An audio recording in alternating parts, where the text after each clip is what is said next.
Yellow. Yellow. Oh, I see a nice photo behind. Oh yeah, it's the photo from the what was that? Eco World, like Eco World Terrace, Eco World Semenye, was it? No, that was last year's Evo Aperto. Yeah, I know, but the pictures were given out during the the Eco World Yeah. Majestic. During the Evo Espresso. Yes, correct. Yeah, Yeah, one of my cherished pictures because you can see the damage on the side sill, and then yeah. and then right now all repair ready. So I'm just waiting to get it out and show the world it's all repaired, all done. So this is a history. Nice. This shows the history of how it was. So yeah, I'll cherish the before picture. Yeah, I haven't even put up like my YouTube plug lah and all that stuff. Mm. But Bobby, Mhm. um, the fact my car is newly painted, I'm more reserved about driving it now, which is so unme. Why? Because so unme. Because I never had nice cars. I always had cars that are like mechanically sound, but I don't really care about looks. Now the car is so nice. I'm like, shit. I hate to drive the car on the road. Let me help you. I put a Ah! few scratch. Actually, Ah, actually, it might help. Actually, I should do a corner somewhere in the bumper there. Even members can come and sign their name there. So event, so that panel can change. yeah. Hi, Chiam. Hello, hello. We have Right. a question from FA Inbox. Two questions. Okay. Apa ni? Blah blah XC40. blah blah. Okay. XC40, C40.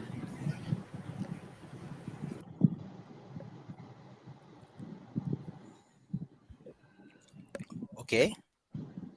Uh, EV cars fetch lower retail value. okay.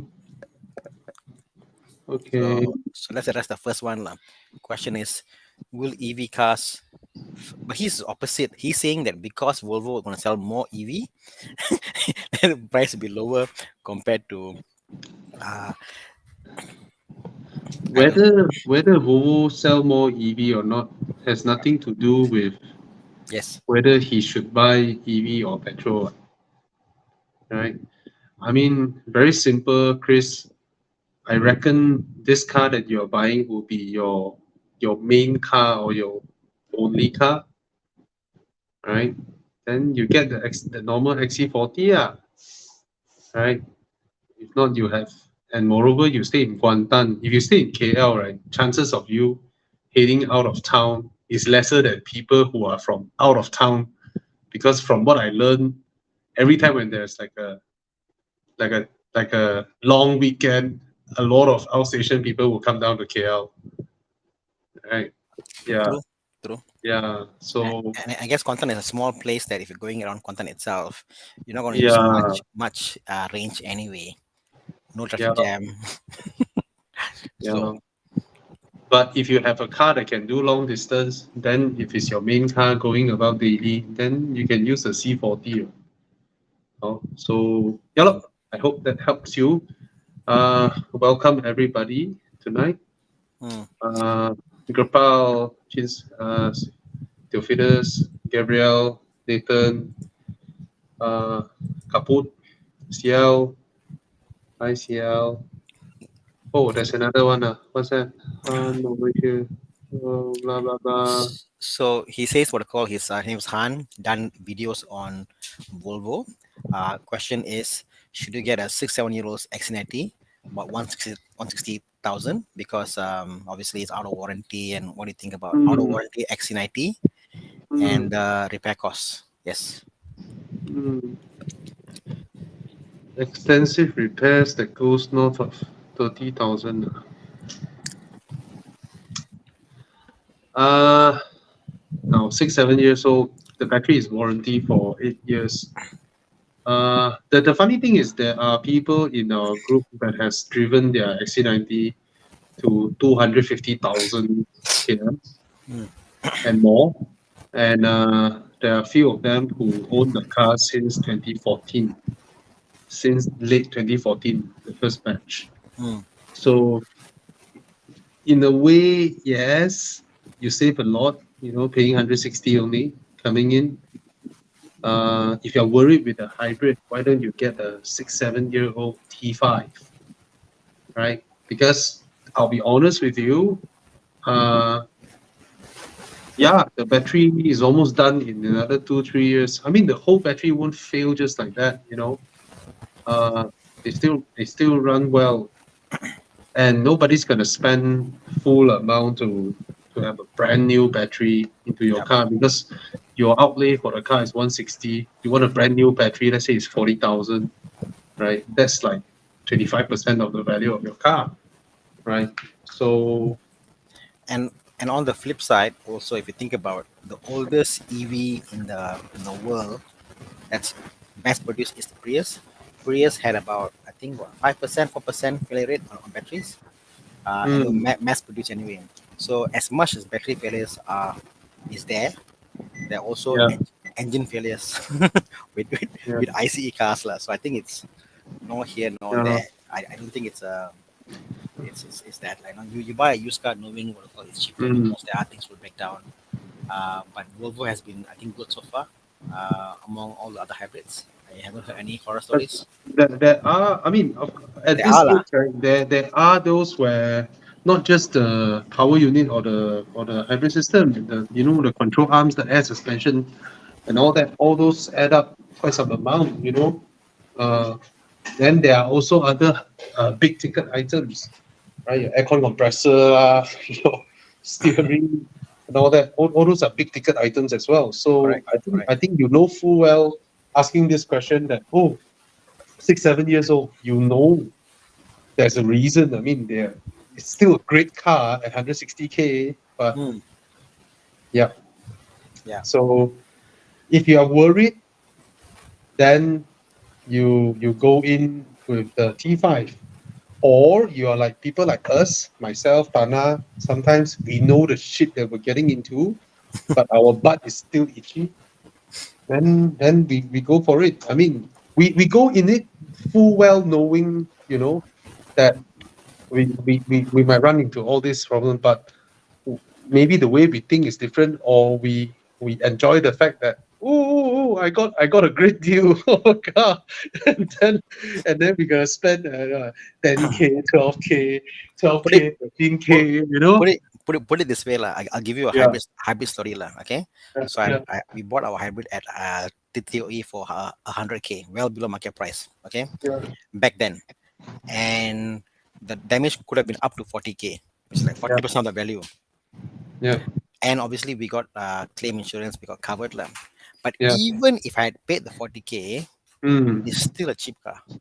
This is yeah, the extreme case, inverter gone, whatever. So yeah, so even on extreme cases, paying the price, you think about what you get, actually, okay lah, worth it lah. So yeah, yeah. there you go. That's how I see it. Like, I know the impact, and I'm going to it.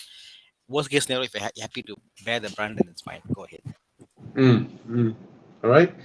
So provided you know that, you save 250,000, and after you buy the car, you want to buy a brand new battery, to have peace of mind. You want this and that, and at the back of your head you calculated, I'm still save a lot of money from a brand new one. Then by all means, right? But if you want hassle free, you see your car at its absolute value of 160,000, you just want to use it, you don't want to invest too much into it because the value won't go up when you invest, then you go with the T5. Okay. Yep. Mm. This system very weird. Chiang would suddenly get kicked out. Never mind. Every time I see Chiang kicked out, right, I will put him back here. Yeah, we need to check with this app. Chiang, we need to lodge a complaint. Every time we'll kick you out.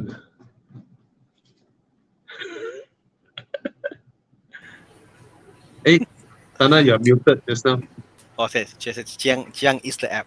Yeah. Yeah. So A5 Sportback 2010. Some people say this is the better looking A5 compared to the facelift. Yeah, Uh, man. I so agree. so I think it's personal preference. This looks much more manlier. Mm. So what to say? Engine, Oh, all the problems of the world can be fixed. Um, Yeah, it goes back to the same question, right? These cars are so cheap now, right? yeah, Right? And okay, the biggest issue of cars of this era is the engine oil consumption issue, but many of them has fixed it because it's such a common fix. So many people has got it done. Uh, it's almost as famous as that's the right. IMS bearing of, of Porsche. Mm. Everybody see, ooh, have you But done it? Have you but done it?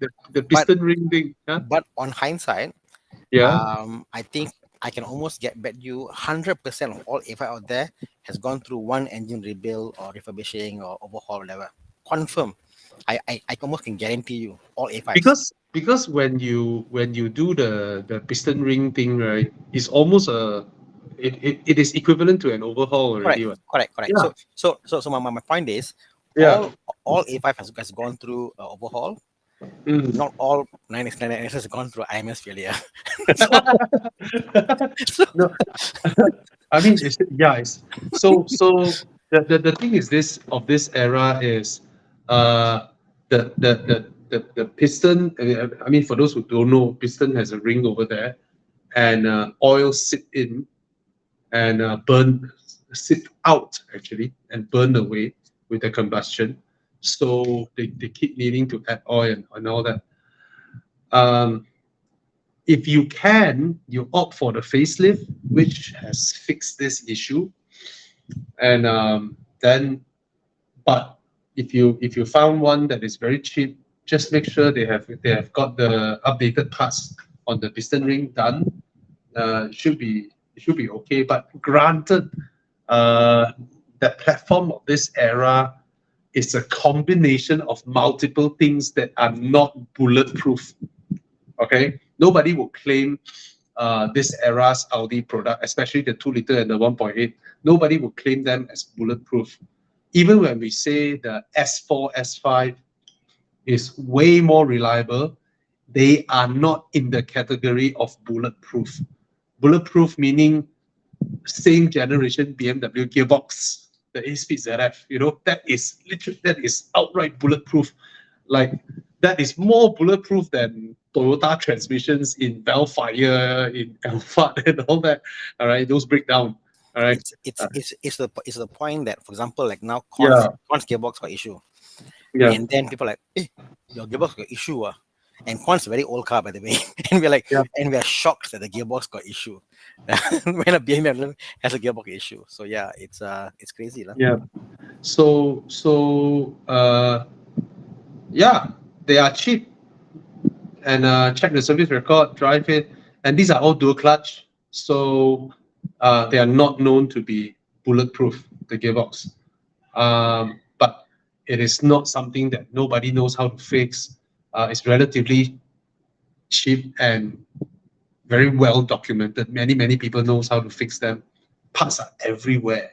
Okay, so you are going in not in a 40 over thousand car that won't incur you 10 12K down the road. It will. Okay, so at the back of your head, do know this. Okay, and after you spend 10 12K, doesn't mean in the next 5 years you don't need to spend 4 5K, right? You might still need to. Okay, so just don't want to paint a rosy picture for you all. Yeah. Okay. What I'll do for this kind of cars is that go and look at good Audi mechanics, Mm. Kairos, for example, Subsonic, a few of them. Yes, Go, go, yes, go and see Subsonic. them, and Mm. and the thing is, they have clients who want to sell cars who have gone through the history. So they have history of cars they've gone through, and the guys Yeah. have done the piston ring, all that stuff done already, and there's a Yeah. car for sale. So if you go and see Kairos and Subsonic, you will get those kind of bargain cars lah, because the history is there. And one advice, a lot of people when they jump into this kind of car first time, right? At the back of their head is like, okay, I need to make sure I catch everything. So they become paranoid. They hear a little bit of thing, they send the car into workshop. Little thing they send in, little thing they send in. No, you do this right, you're gonna end up with a huge bill. All right. Don't. These are old cars. You use it until something happened, a big warning light, break down, then you send in and fix. Or your aircon broke down, then you send in and fix. All right. But when you got it, just do the minimal, the oil change, the gear oil change, and then your compressor oil change. Do this kind of stuff first. Use the car, enjoy it. Don't keep sending your car into workshop. It will never end because it is a 12, 13-year-old car. All right. You're bound to find things. You're not on a route to refurbish or restore the car because this car doesn't have a value that is worth restoring, right? It's how much you spend in is going to be 40, 50,000. All right. So, yeah, don't go paranoid. Keep sending your car in. Jialat, I tell you. Same set for Porsche owners lah. Porsche owners must understand that Porsches are very solid, reliable cars, but don't get paranoid about smallest little thing. Like just drive it. The car is pretty good, unless it's really big issue, control arm failure, knocking, whatever. Yeah, then. Drive it, man. Drive it. All right. Like my 996, the rear suspension gone. It's the could be the control arm lah. Yeah. Most of one is the control arm. It's very common with them. The ball joint fails on the control arm, and that's why the sound comes through. And then if you go and do clang, means that's the drop link on the anti-roll bar. So that's yellow. Hardly any damping. Yeah, so can come and see us in Plus Performance. We did this 996 C2. We did Titan on them. It drives beautifully. The owner came back. Look at the owner. The owner is a doctor, and he had the car from brand new from UK, and he bought the car back into Malaysia. He said it's better than it was new. That was his comment. He was so shocked. Too much power in the car when it came out. So how much he spent whole set like that? We charged him 6,000 plus for the shocks. The drop link was about 200 plus a piece. He changed all four. That's all. A control arm. If you want, he bought control arm himself. Control arm, if you buy OEM ones, about 1,000 plus a piece. That's it. Yeah. So the car's brand new now. Price brand new. It's amazing. So the people from Titan came and do the setting? No, we do ourselves. So we are a dealer with Titan. So we will order the shocks, a custom order, and then they will send to us, and then we will set up, install, test, and then we'll configure to our customers' requirement. So everything is in house. Nice. Just buy the shocks from them. Nice. All right. Oh, beautiful color. Forest green. Yeah.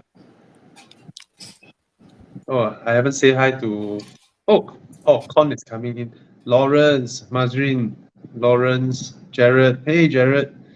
Ming Zheng Chua, Henry Siu, Henry Chia, Jackson Wong, Raya Kira. Hello. All right. Those of you who are here, drop a comment. Okay, say hi. Currently driving a 2015. Oh, Eugene said just get a usual car while it is still available. Sooner or later, all will be EVs. Yeah, man. Hi, Jericho. Hi, Hazim. Okay, come. Where's that question? Oh, this one. Currently drives a Harrier. Advisable to get an E90? Yeah, why not? They're cheap, right? They're cheap. Like 30K, right? Some are cheap. Yeah lah, 30K lah. Correct, you're right. I know one guy sold for 20 plus. Yeah, 20 plus. Yeah, right. Hey, that's the funny thing. Despite the reputation of A5s of this generation, the E90 is even cheaper. I think the Audi of that generation has the correct drivetrain package, right? 2-liter turbo. I think more modern. Correct. I think the fact there's more power in the Audi, and the fact today if someone drives an E90, they know the pricing already. Oh, this is a 30K car. Drive an Audi, and it's like, wow, this car is expensive. Audi, you know what I mean? Yeah, Audis don't age that bad. How do you put a price on it? So when I bought my A6 hybrid, my mother literally went to tears. She was like, "I'm very proud my son driving an Audi." Then I was like, shit. I was like, not that expensive, But for her, It's an Audi. It's a big thing. Not But you not a bought BM. new, right, at the time? No, I bought used. I bought 3 years old. Oh, So oh. you know me, Bobby. I won't buy stupid. so, so it's a big thing. The Audi has got more presence compared to just a stock old BM lah. Yeah. Mm. Sad to say. Today I sent my Porsche to CSB Pro. I bought the headlights already, ma. Then I took a Grab. Why you laugh? Only person in the world will buy a brand new headlight with LED. I'm going to get somebody else make it another better LED. And then the Grab uncle, wow, that Porsche new ah? No lah, 20-year old. 20-year old, why look so new? Because they never changed the design, I guess. But the guy then cute He said, wow, last time I played a lot of cars when I was in Brunei during my younger days, 30 years ago. I have a Skyline GTS. I have an MR2. Wow. And yeah. Then I was like, how much you sold your GTS for? I think I sold it for 30,000. Ouch. Ouch. No, lah. How much needed to stand by? Okay, I'll give you a breakdown lah. Okay, a gearbox worst case scenario will cost you about 2+, 3+. Okay, an engine worst scenario may cost you maybe about 4K. But these are worst case scenarios. But a lot of them, you see, like this one, Mm. this unit, right, looks so nice, so Yeah, pristine, right? Yeah. You literally can buy and drive one. A lot of them, right? You just buy and drive. Yeah, they are not like E46, Yeah. on the verge of breaking down and all that. You need to spend money to fix. No, a lot of them are buy and drive one, E90. Yeah.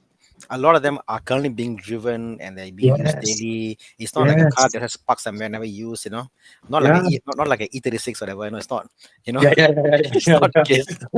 So, like the E36 already reached the stage of metal fatigue already. I bought E36s for up to 20K and up to 2K.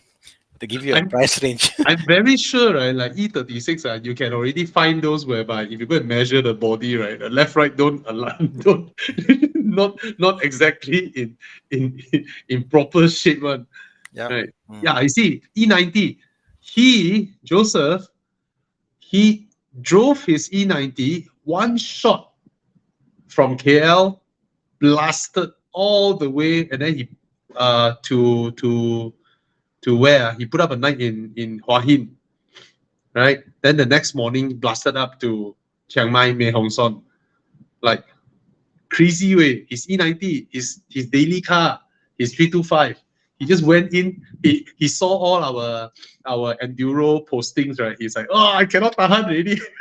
So he left KL. I think three or 4 days. You don't know the full story, Obey. The full story was yes, he was supposed to join a day after your left. And then? But his E36 that he bought, he restored everything. We did for him the suspension all done, the car. Honest to God, the car we never pick. He picked the car, so all done already. Then he all done already. He went to auto foam, everything foam. Coming back on the way back, the engine like dope, like gone. Then he's like, and engine was touched, And then he's like, what the hell happened?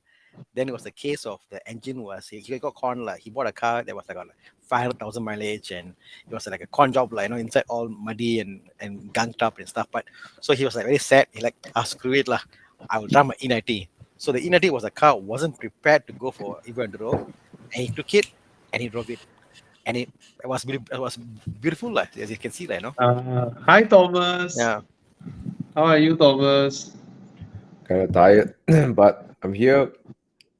Yeah, actually, you look very tired, and I have to speak very softly because I lost my voice. Yeah. Today we all speaking in a very calm fashion. Yeah. No excitement. You okay now, bro? You okay now, bro? Tired lor. It's okay. We're here to answer questions. That's our commitment. Why your M2C not with you already? No, still with me. Yeah. Oh, you okay or not? You miss your car or not? No, If he's driving I'm it or okay. not. As Huh? long as I have my spider, I'm happy. So you have a very serious buyer already.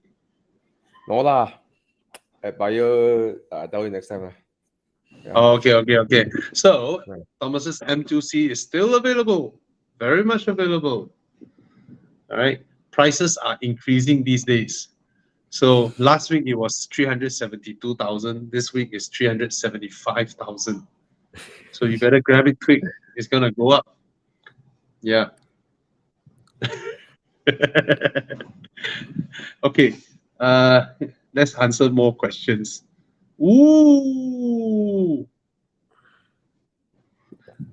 Hey John, you Wow. ask like that. Everybody know your Clio RS has been in accident, no? You are so openly. I ended up having to source parts myself as panel shop couldn't find parts after 6 months. Why can't he send it back to Renault? I don't understand.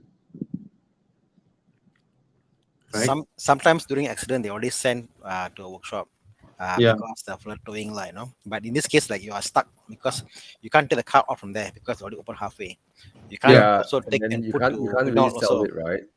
No, you can't go to Renault now because the car's there already. So that's why I think if the car is new enough and you have betterment, all that stuff, you should go to official. Exactly. Well, You have mistake. insurance, right? You Yeah. let official workshop earn the Yeah. money because Yeah. you have insurance, Yeah.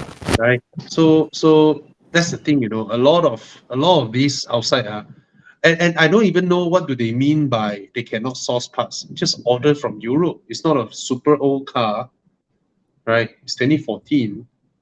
Just order from Europe, however much it costs, right? We'll think. These are cars that potentially, if you want, you can also buy a half cut and bring it in, So it Yeah, just but they're not willing to because willing to, they correct. want to protect their margin. That the insurance company has a certain margin, and then the workshop wants to earn the margin, so they are not willing to like order parts.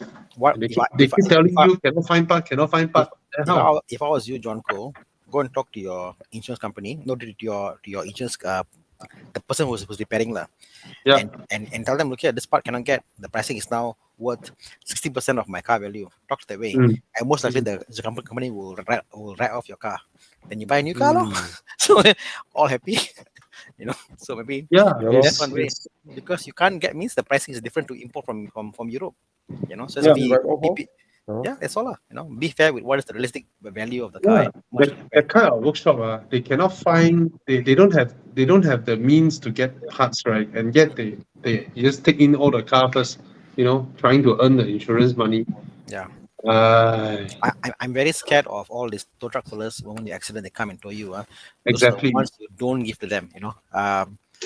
That's scary. That's the Yeah. scariest. The thugs lah. Yeah. Scary as hell. You're better off leaving your car there and run away to the police station. Tell them my car is there. I'm scared to be there. Yeah. If you have insurance coverage, and your car is not some weird ass car, I mean, just if it is a weird ass car, go to official dealer. Mm. Yeah, go to official dealer.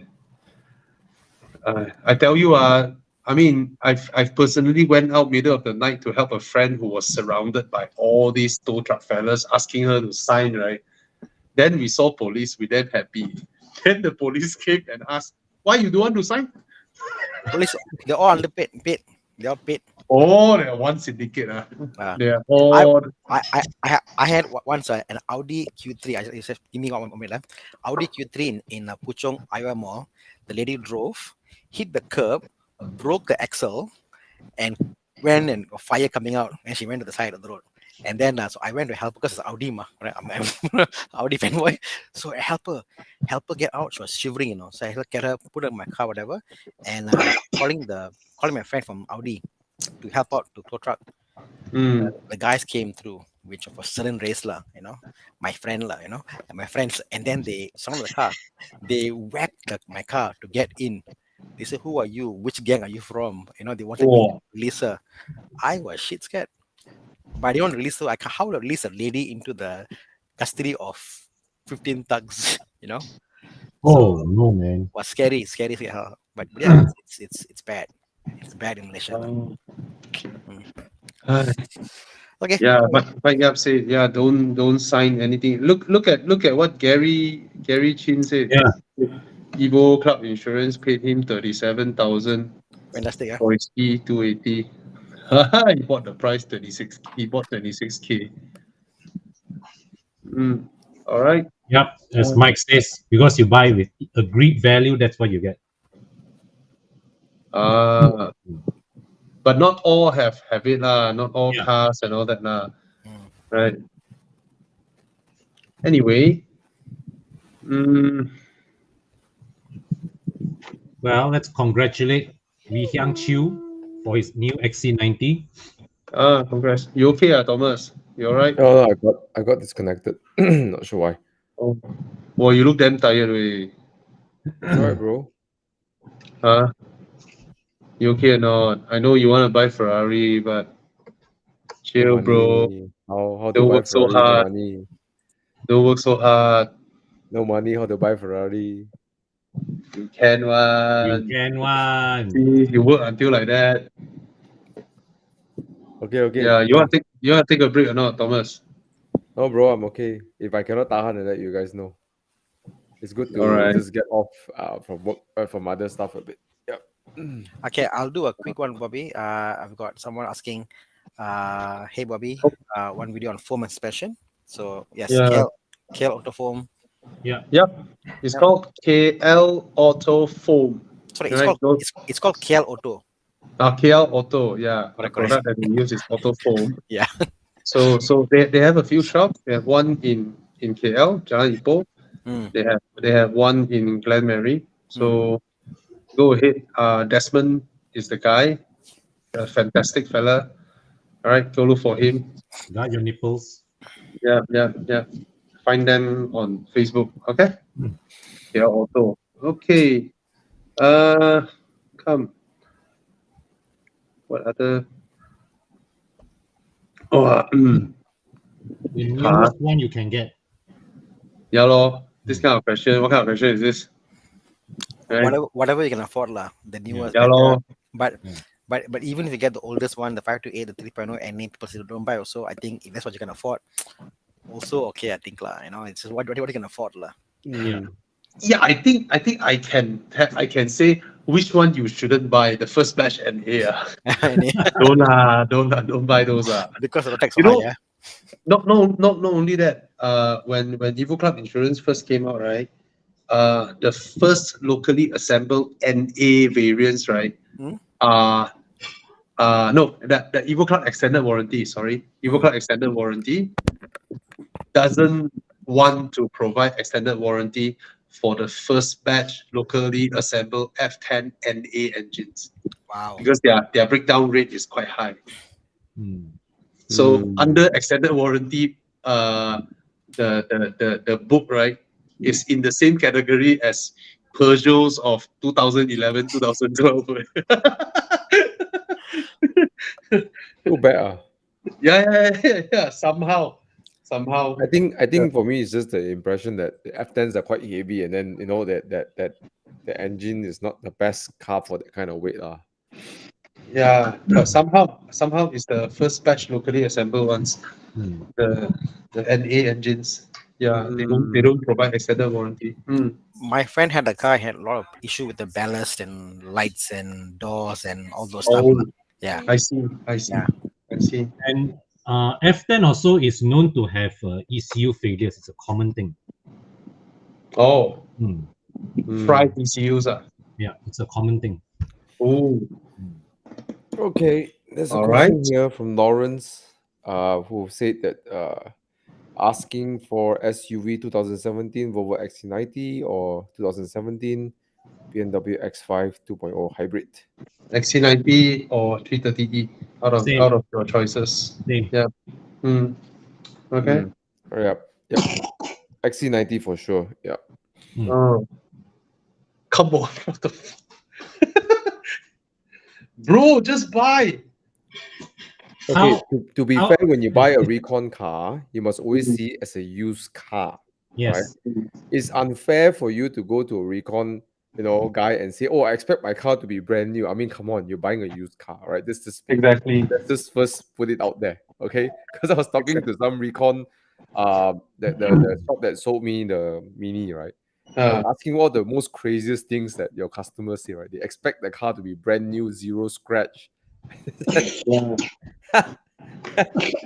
Okay. Anyways, the any issues for Recon Miata is just some of the wear and tear parts, things that you might have to change the brake pads and stuff like that depending on the previous owner's usage. So, Mazrin, to answer your question directly, and Chi Yang already helped, just go send it to an inspection center, check the condition of the car, and ask the person to inspect what are the things I foresee need to change in the coming Yeah. 1 year, for Yeah. example. Yeah. So my example, my Mini Cooper Countryman, my brake pads on the rear is 20%. So when I bought the car, I'm like, okay, I just have to change the brake pads. Mm. And then I got one Turanza tire and got four Continental tires. So I What changed the the hell? tires. But yeah, that's the thing. When you buy recon, I mean, of course, a lot of recon now they come with extended warranty package, so you can also ask, which one is under lah. All right. Of course, the one that Evo Club uses, GMR, is Underwritten by one of, RHB yeah, Insurance. it's one of the best out there, and if I'm not wrong, it's also the only one that is really, really legal. Yeah. So it's a Miata. It's a Miata. Just buy the car. You see, brand new is 260 over 1,000. Recon is 160,000. It's 100K difference. Yeah. If you have the money, by all means, if you feel good, but it's 100K difference. And it's not 400 versus 500, it's 160 versus 260. That's huge. So But just buy a Recon one, Yep. And if you're buying Recon, a pre-purchase inspection is your best friend. That's all I can say. Because it's hard to just say what issue, because every car will have different wear and tear issues. Yeah, yeah. But it's not a car that you will worry lah, Yeah, man, it's a Miata. It's a Miata.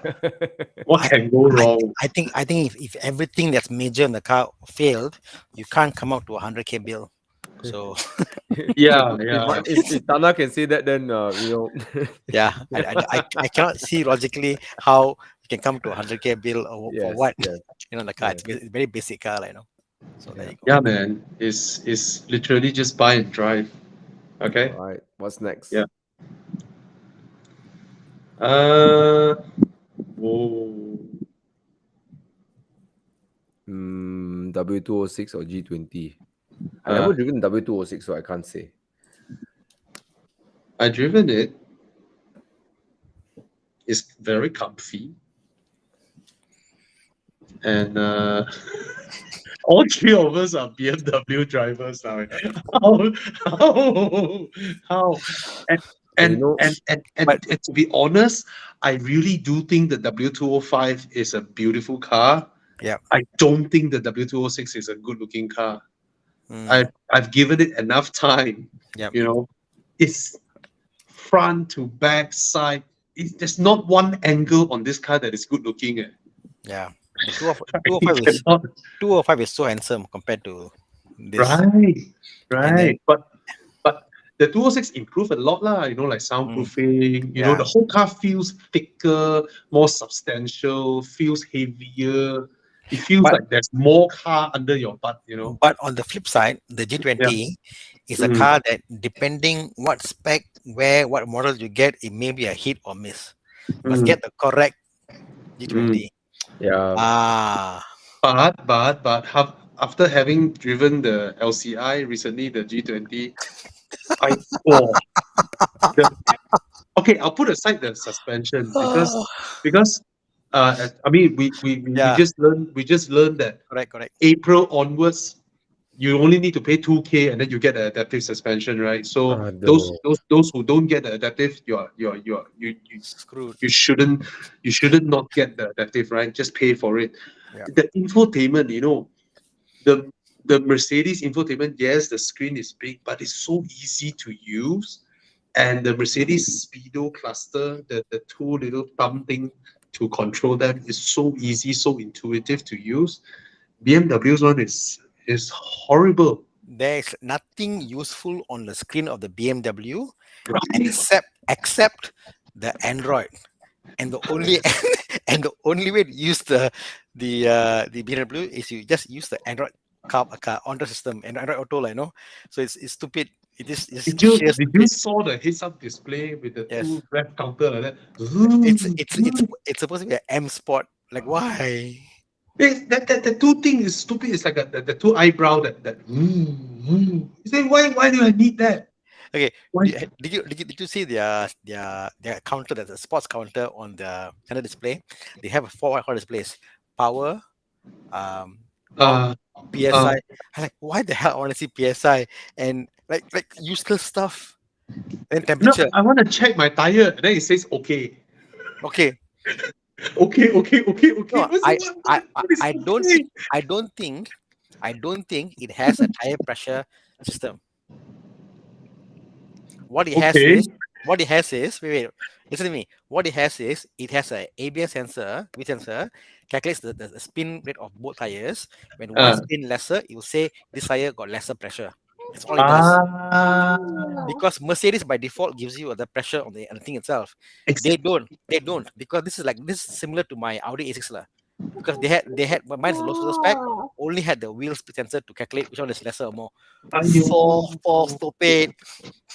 Ayo, I really will pull my hair out. It's Like, Funny Ayo. how last time at F30 that time, I mean, iDrive was so good, right? Like yeah, it was so far ahead with the MMI from Audi and I- then I- Volkswagen and I everyone just like whatever, and BMW iDrive was so good, right? Then I think Yeah. it's don't know when iDrive started becoming crap. Yeah, I literally did a video this morning with my F30, showing Yeah. how my F30 is so much nicer. Got a button there to press, Exactly. easy to use. And Yeah. so, you know, why? You see, nice, Yeah. ma. I Usable. remember seeing the LCI screen, right? I think there's even like on the end you see like a little stalk holding up the monitor, right? Yeah, Yes, Looks so tacky, way. because Oh. that dashboard architecture was not meant to support a wide screen. It's not just AMA on it one. But you look at how Mercedes did their screens. It's so intuitive. Yes. Not only the visuals are beautiful to look at, Oh yeah. they actually improve it. Remember when they go full digital that time, I made fun of them because they separate the speedo into 3 sections, right? I was able to put all 3 sections into fuel consumption, and then I can put all 3 to clock. And then now they updated it. There's some limitation to this one, and the middle one is so logical now. Yes. And I love that little thumb button on Mercedes. It's so easy to swipe. Oh yes, that one is good. Yeah, that thing is the only intuitive touch-sensitive button on all steering wheels. And it works so well. Would you accidentally touch it when you're steering? It's not like how Ferrari when you just it's and not, then you press no, right? Yeah, it's very intuitive. It's so well programmed. Mm. So the BMW the knob, the tender knob, I couldn't get to use the that thing you scribe with. I don't think it's still there. You know how you can write on the knob. yeah. I don't think it's there anymore. I tried. I couldn't get. Oh, it's just a big knob now, lah. Yeah. Ayo. I don't know, lah. I don't know, man. I'm so sad today. So Right. I think Jack, you got enough information regarding this question. It's like this one, my God. Yeah. It makes Volvo S60's interior so laughably easy to use. So damn easy I to can't take use. this big screen. This I think you're right. You compare to the Mercedes big screen in the middle, and this looks tacky. Super. It's like as what Quan says, like so what you said, like the screen is square, but everything else has like a hexagon shape to it. So like it doesn't jive properly. And then, like, you know what I mean? The shape of the screen doesn't jive with anything else in the car. So And then the aircon, when you want to adjust the aircon, the screen is so big, and then two small UI in the middle for Yeah, you yeah. to accurately poke. Is it what's going on? Wait, Yeah, I cannot tahan that one. I cannot come. I can't do the video on that because it's just so heartbreaking. Right. Four But at BMW the end of owners the here. day, It's like, would you lean towards the driving dynamics of a BMW, or would you, let's say, go for W206? In this car, in this generation, the T30i, I want to try the the Mercedes, because why? Bobby, why is it the steering steering rack is so slow on the comfort mode? When I turn on the flag, like very like a fish tail. It tails out. I don't understand. I don't know. Slow. I don't know.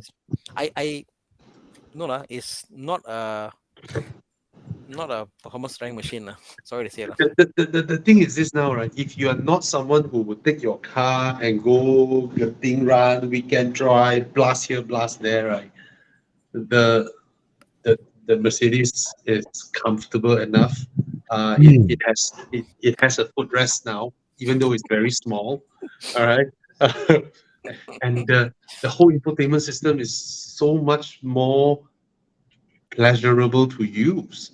You know, of course, the best balance to me is the S60. You know, Yeah. but then the S60 cannot go faster than 180. It's like, yeah. Hey, congratulations on Xianjun.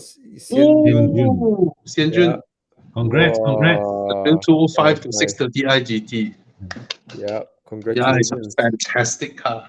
Good second value, man. The second value of the GTs are usually very good. Yeah. Good for the buyer, not for the seller. Yeah. Yes. Okay. This car also, when it was brand new, BMW launched the car at 460,000. And my friend went and bought one after BMW launched the car after about 7 months. And the dealer gave him a 90,000 ringgit discount Hui. for some reason. It's like he bought a 6 Series at 5 Series price. Yeah, he bought it at 370K. Brand new. Moreover, he can take the car home first, drive until 2000 km, then go back and register under his name. Wow. Anyway, that era is gone. Okay, BMW no longer chase volume until this extent. Yes. Okay. Yeah. Okay. Oh my God, Santa Fe came out, even though Funny Thomas that did not mention. Con actually It is to Con and Thana. no, Con took a video and then said, Thana, Santa Fe or X90, which one would you buy? So I haven't driven the X90. yeah, same here. I haven't driven lah. Can't comment lah. But, Yeah. but looking at the car, the specs wise, it's actually quite nice lah.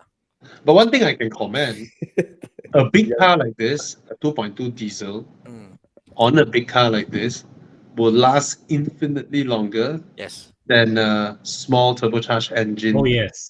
on a big car like this. Yep. This is pure physics. All right. Okay, can I ask, the X90 is it also the 3-port engine? 3-cylinder. Yes. 3-cylinder mild hybrid. My hybrid. Yeah. And 190 horsepower. two-wheel drive only. It's mild hybrid now. Yeah. Okay. Start, At least start stop and at all least- that lah. at least there's some electric assistance when it comes to in need of torque. Yep. Right. Yeah. Be- Henry Seal said, but Yeah. not Mazda diesel. Being me, I'll buy the Santa Fe. Being me, Yes. Yeah. because I Same. want a car of substance. I want to go and be robust and all that stuff. But Yep. I can see the appeal of the X90 lah. It's spacious, nice, it's new. I can see Yep. the appeal, lah, so I won't discount it. But me is Yeah. Santa Fe. Okay. Okay. Or a Sorrento for that matter. Much cheaper. Yeah. Okay. Apa lagi? Oh, the Tigo 8. The Tigo 8 prices, is it out? No, right? I don't know. What's the price of the Tigo? I think they're going to announce on the Tigo. And Yeah. Never know. that's it. What's the price? No, Like right? that, no? Yeah. So the story is the Tigo is by Cherry, and Cherry giving it to Derby Highcom to build CKD, Uh, and Derby Highcom was uh, selling the Proton. So they're gonna build it and make it cheaper and to sell in Malaysia. oh, But the Tigo would be 160 plus. yeah, I said in the Tigo, it looks super premium, but you touch everything feels cheap. If that makes sense. Oh, It's like China car, everything looks premium. You sit in the seat like wow, like a sponge. Can press one finger down. The handle looks premium. You touch, wow, so soft. So, but it looks premium lah. Fantastic lah, no. oh. I It wouldn't. sounds like a phone. Tigo 8 Pro. Yes. Yeah. What was the other one name? Chiang was Mondio. Mondano. The Cherry Omada. Ano, Omada. Omoda. Womantai. Omada. Oh, I'm not a fan lah. I'm not a fan. It looks Anyways, expensive, but not a fan. Yeah, sorry. oh, it looks Gonna- beautiful with the Omoda. What the heck? But the car looks beautiful. The car Walao. interior is fantastic. The layout, the seat, the way they looks, crazy good. But Wow, but- looks so yeah. good. Eh. yes, correct. Yeah. But something about the car, when you come closer, I just feel that Thank you. Yeah, my wife got me honey. wow. Mhm. So honey brought honey, yeah. Yeah, my honey got me. Wow. Okay, we got a question from a Singaporean Okay. viewer. Come. Malaysians, close our eyes. The prices. Oh my God. Wait. The BMW costs 70,000 Sing dollar more. Okay. So he's comparing Alpha Giulia Veloce and 4309. What's that? I think. Nine is Yeah. 9 is higher. Okay. Yeah. I mean, I think the Alfa Romeo is so appealing, man. Yeah. Yeah. I mean, you guys got they got a dealer there, and then they have the dealer support everything, right? Yep. They I just don't know, man. If I'm a changed to- Singaporean, I would definitely go for Alfa Romeo because it's got dealer warranty, everything. Yeah. You know. Yeah. Yeah, I'll definitely go for the Alfa Romeo. Cheaper. It looks good, man. I mean, it looks nice. Yeah. Okay, so Right. yeah, that's it. Wow, look at the seats or the interior of the Alpha. Nice. Wow. Oh, 268,000 Sing dollar. I'll share. Alfa Romeo. Okay, quick questions want to answer over here. I think this for people. I mean, it helps everybody with the knowledge a bit. I don't think first question, not ceramic coating or PPF. I think both.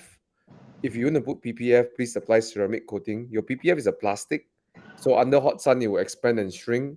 So what it does is like to hold on to dirt. So ceramic coating helps to protect that layer, so it doesn't cake up as well.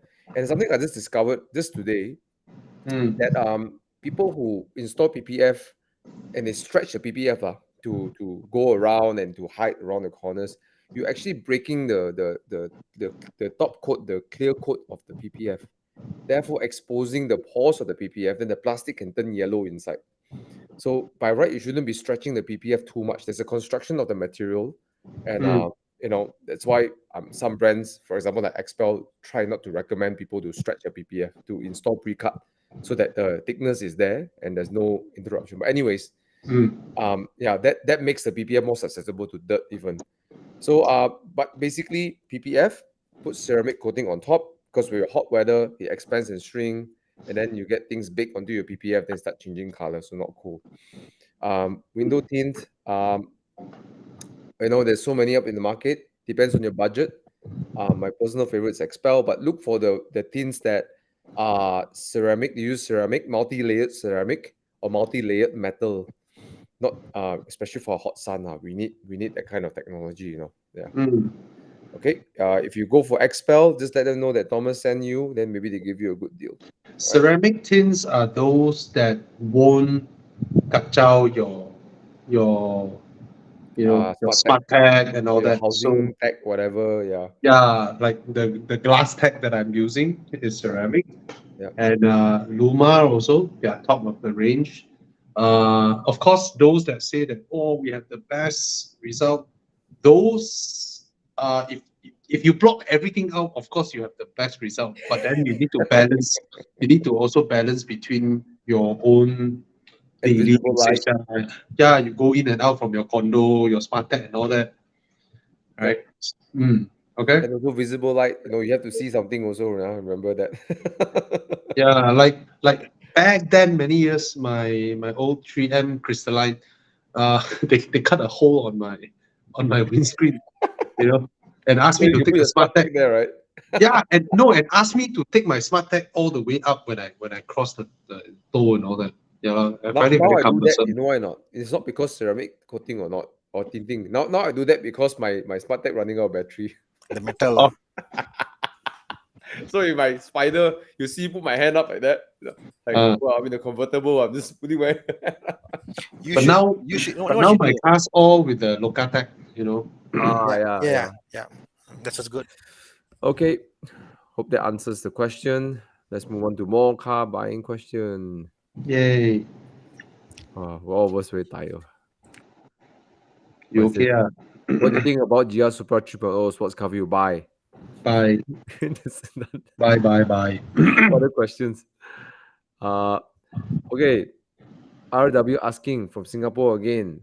Audi A3, 8V, BMW 116D, or Golf Mark 7.5, not GTI lah. Which one would you pick? Golf. Daily commuter, it seems, driving around Singapore, small engine, efficient. I think Golf. But the A3 hatchback is also a Golf. Same platform lah. MQB. Yeah. Don't know. The A3 doesn't look that nice to me. I think looks good. Really? Yep. I think honestly the Golf is more common. Like Golf, like anyway, The A3 it's a Golf.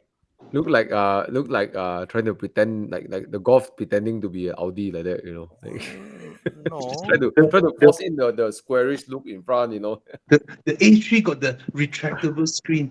Oh.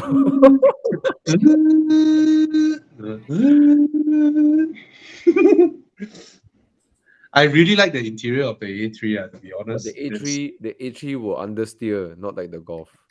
No lah, A3 very I'm just kidding. A3 drives like a Golf.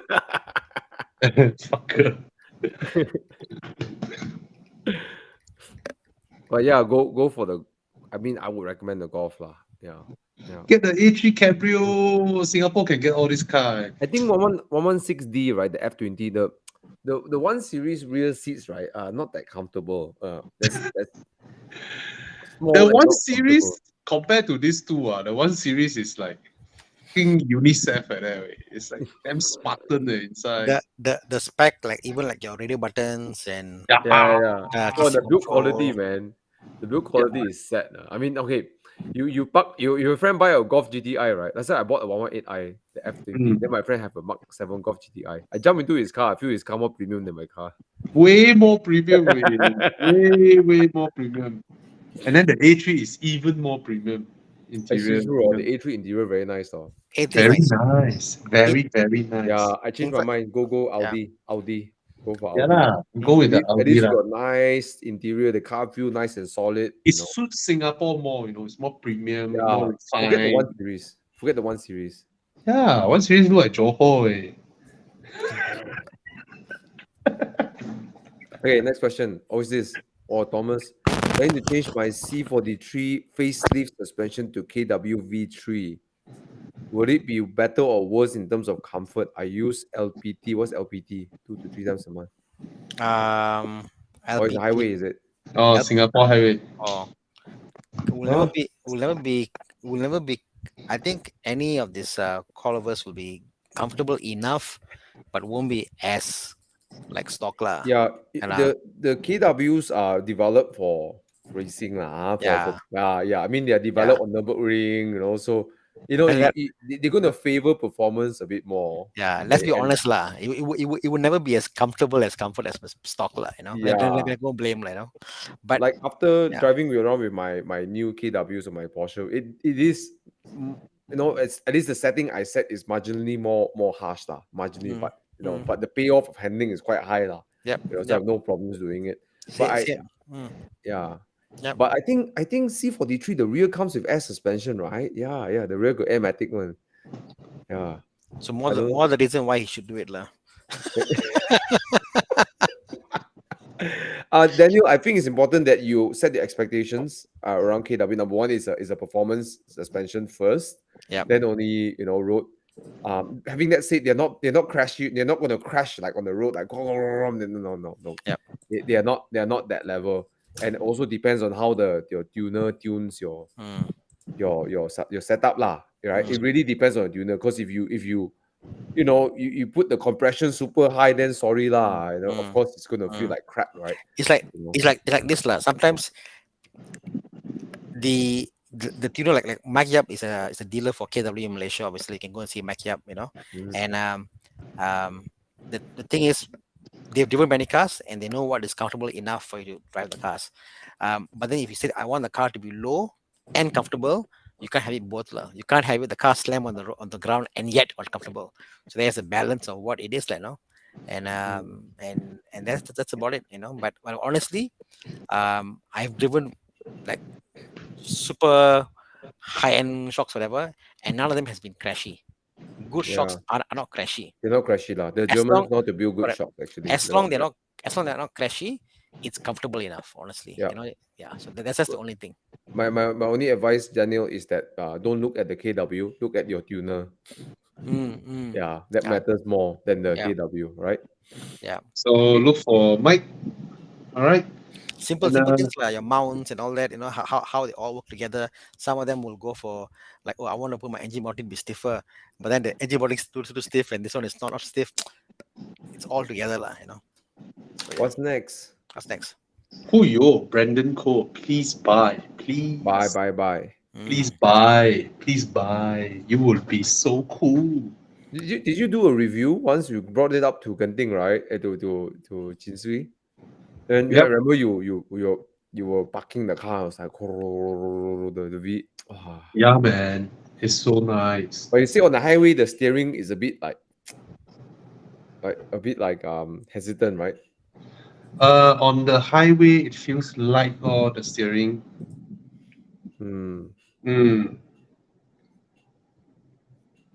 Other than that, it's a very nice car. It's a very nice car.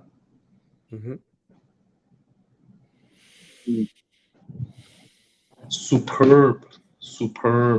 Yeah, it looks good lah. It actually looks so good, and the interior feels really I just wish the rear seats aren't so fake. It's like there are two seats there, but it provided your torsos, it's like why are they there, Yeah, at least they stretch another 8 cm, Look at the person sitting there. You can't even put you can't behind. There's no space for your legs. You can only put a small dog like my dog. Right? Yeah. But you know what? People who buy this car are people who are retired, and they say screw the kids. I don't need. The day my 996, right? Hey, my son was able to sit behind it. So my wife, I was so surprised. He's able to sit inside. He is tall now, and my son is tall. Anyways, question here: 1M, okay, compared to M2 Comp in the same price bracket. I'll buy M2 Comp more. I will buy specifically. I will buy Thomas's M2 Comp. Question: the 1M interior is same as the 1 Series. Yes. Previous gen. Bro, even worse. It's previous gen.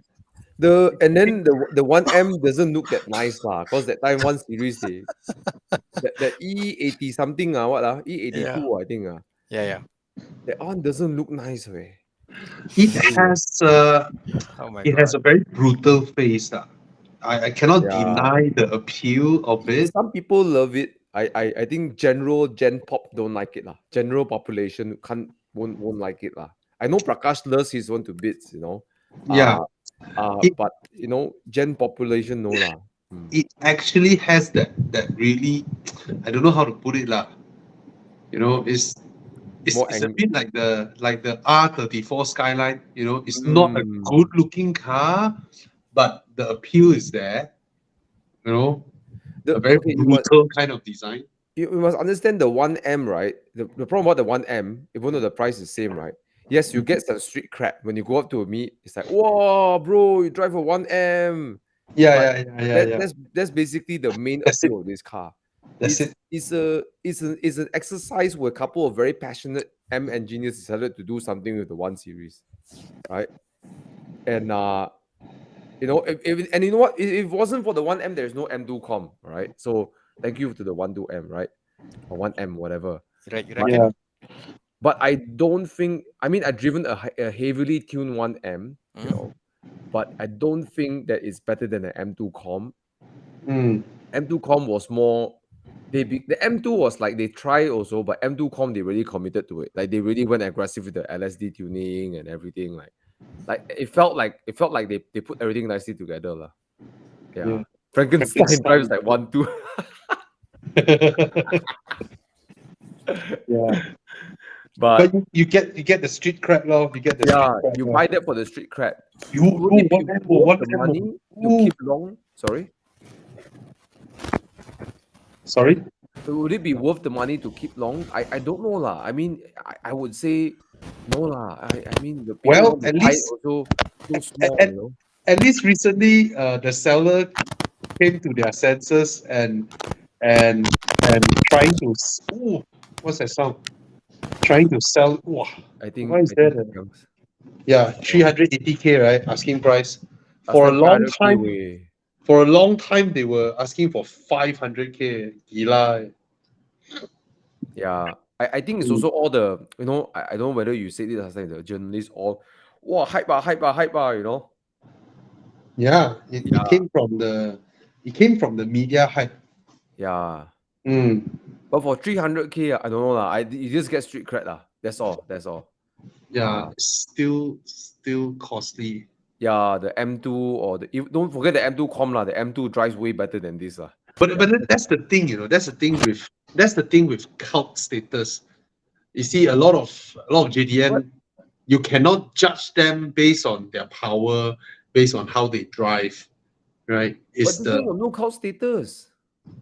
It's just God, street cred. No, there's no cult status. There's street cred only. There's no yeah. Right? In a way, That's what I'm saying. Like if you tell me got cult status, okay lah. Consider buying There's no cult lah. Sorry lah. The E46 M3 got more cult than this lah. Yeah, true. True.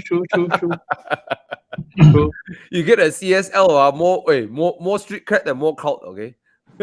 Oh yeah, the one not this kind of pricing. Yeah lah, CSL different story lah, bro. You know what I mean, right? Like it's that and then and also cult following, right? But then the 1M is manual. It's Don't know. I don't feel for this car. I think not because I own the M2. It's just it's like like not here, not there. Right? You tell me, it's like people nowadays buy like like the air cooled for like 600K. Okay lah, there's cult status lah. I get it lah. Yeah. I've got a question, Bobby. Yes, Why do they call it 1M and not M1? because the M1 is the supercar, the one that Lamborghini built halfway, and Okay. and Lamborghini is like, fuck this, I don't know money, you do it yourself lah, So this one became 1M lor. 1M. Yeah. So it's a loud 1M. It's called 1MDB. Hello. I'm not- Well, that That's a dad joke. Okay, so I got that, man. Okay. wah, Chato eh. Yeah. hey, Jolo's in the car. Why 1MDB? This one also. I also find this car overrated. Oh, Which Yeah. one? The M1 ah? Yeah. Yeah, I cannot dispute you on that because I also don't feel the It's not good looking yeah. at So like- all. I mean, so it, so like a similar Lotus design wet shape. Are you okay with that? I don't know, man. This era, meh. Mm. I mean, Man. what year did it come out? What year did this come out? Is it the late 70s? Early 80s? yeah, late 70s or early 80s. Okay. Yeah. What did Lamborghini come out in, or what did Ferrari came out in the late 70s? Is it the 308? Daytona? Sorry, What year is it? 246. Yeah. Late 70s. Yeah, 78. Yeah, the 512, right? They also did 512, right?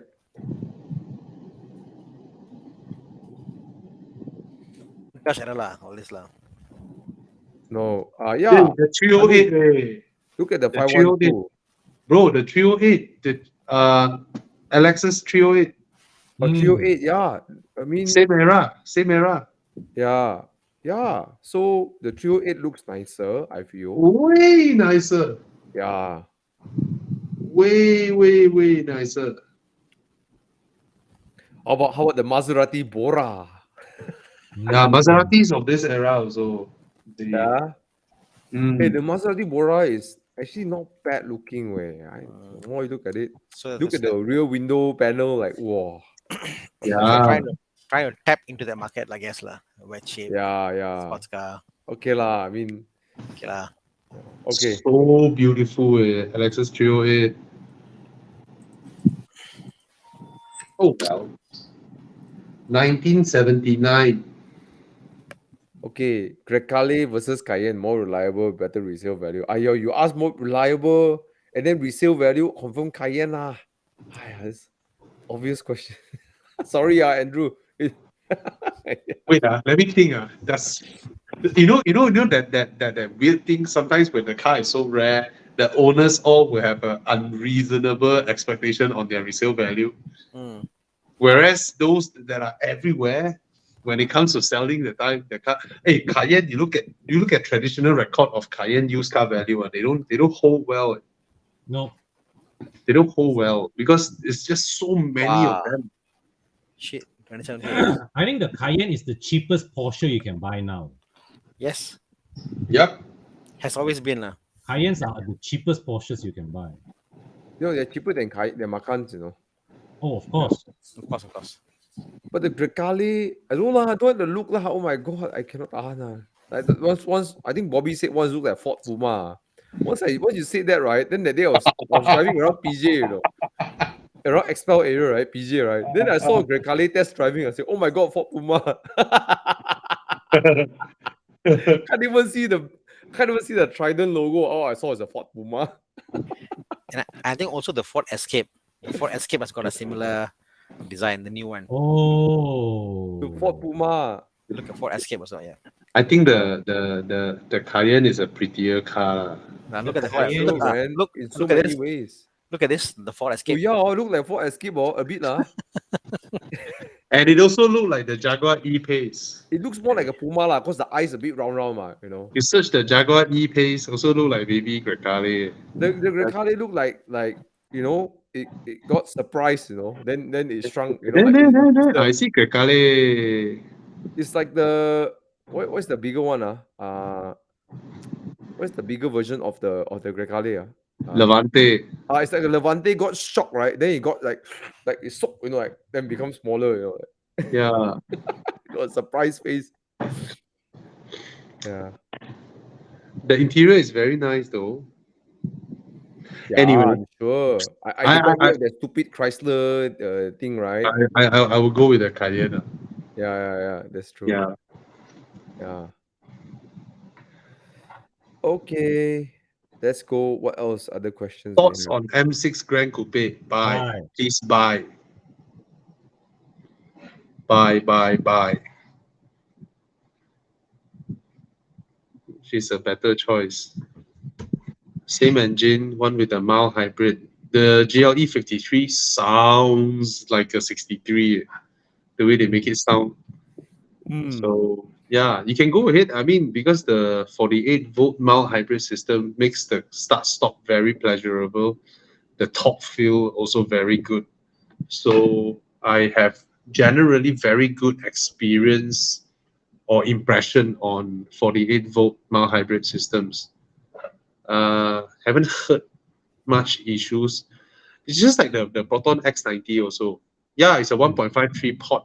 And then you'll be thinking about, oh, I need to stress the car so much. But when it has a 48-volt mild hybrid system, the torque field actually releases a lot of stress from the engine Yes. during high load needs. So it's a very, very good system to use.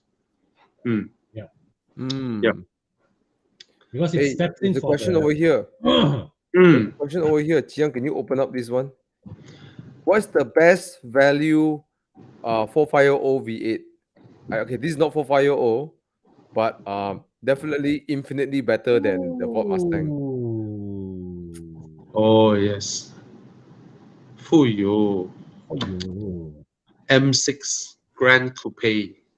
Yeah, you want What a a coupe also called fantastic the blue car. color one. Okay, it's not exactly 5 years old, but hey, Hey, this is the facelift with the updated steering wheel. yeah, With and it's a the, handsome looking car.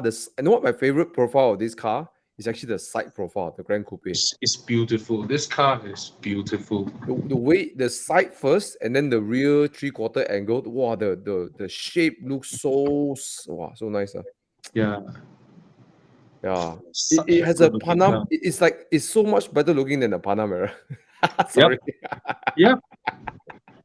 And very good looking. Very good looking. Probably smoke the Panamera Turbo S or something like that. Yeah. Very nice. Yeah, bro. Nice BMWs.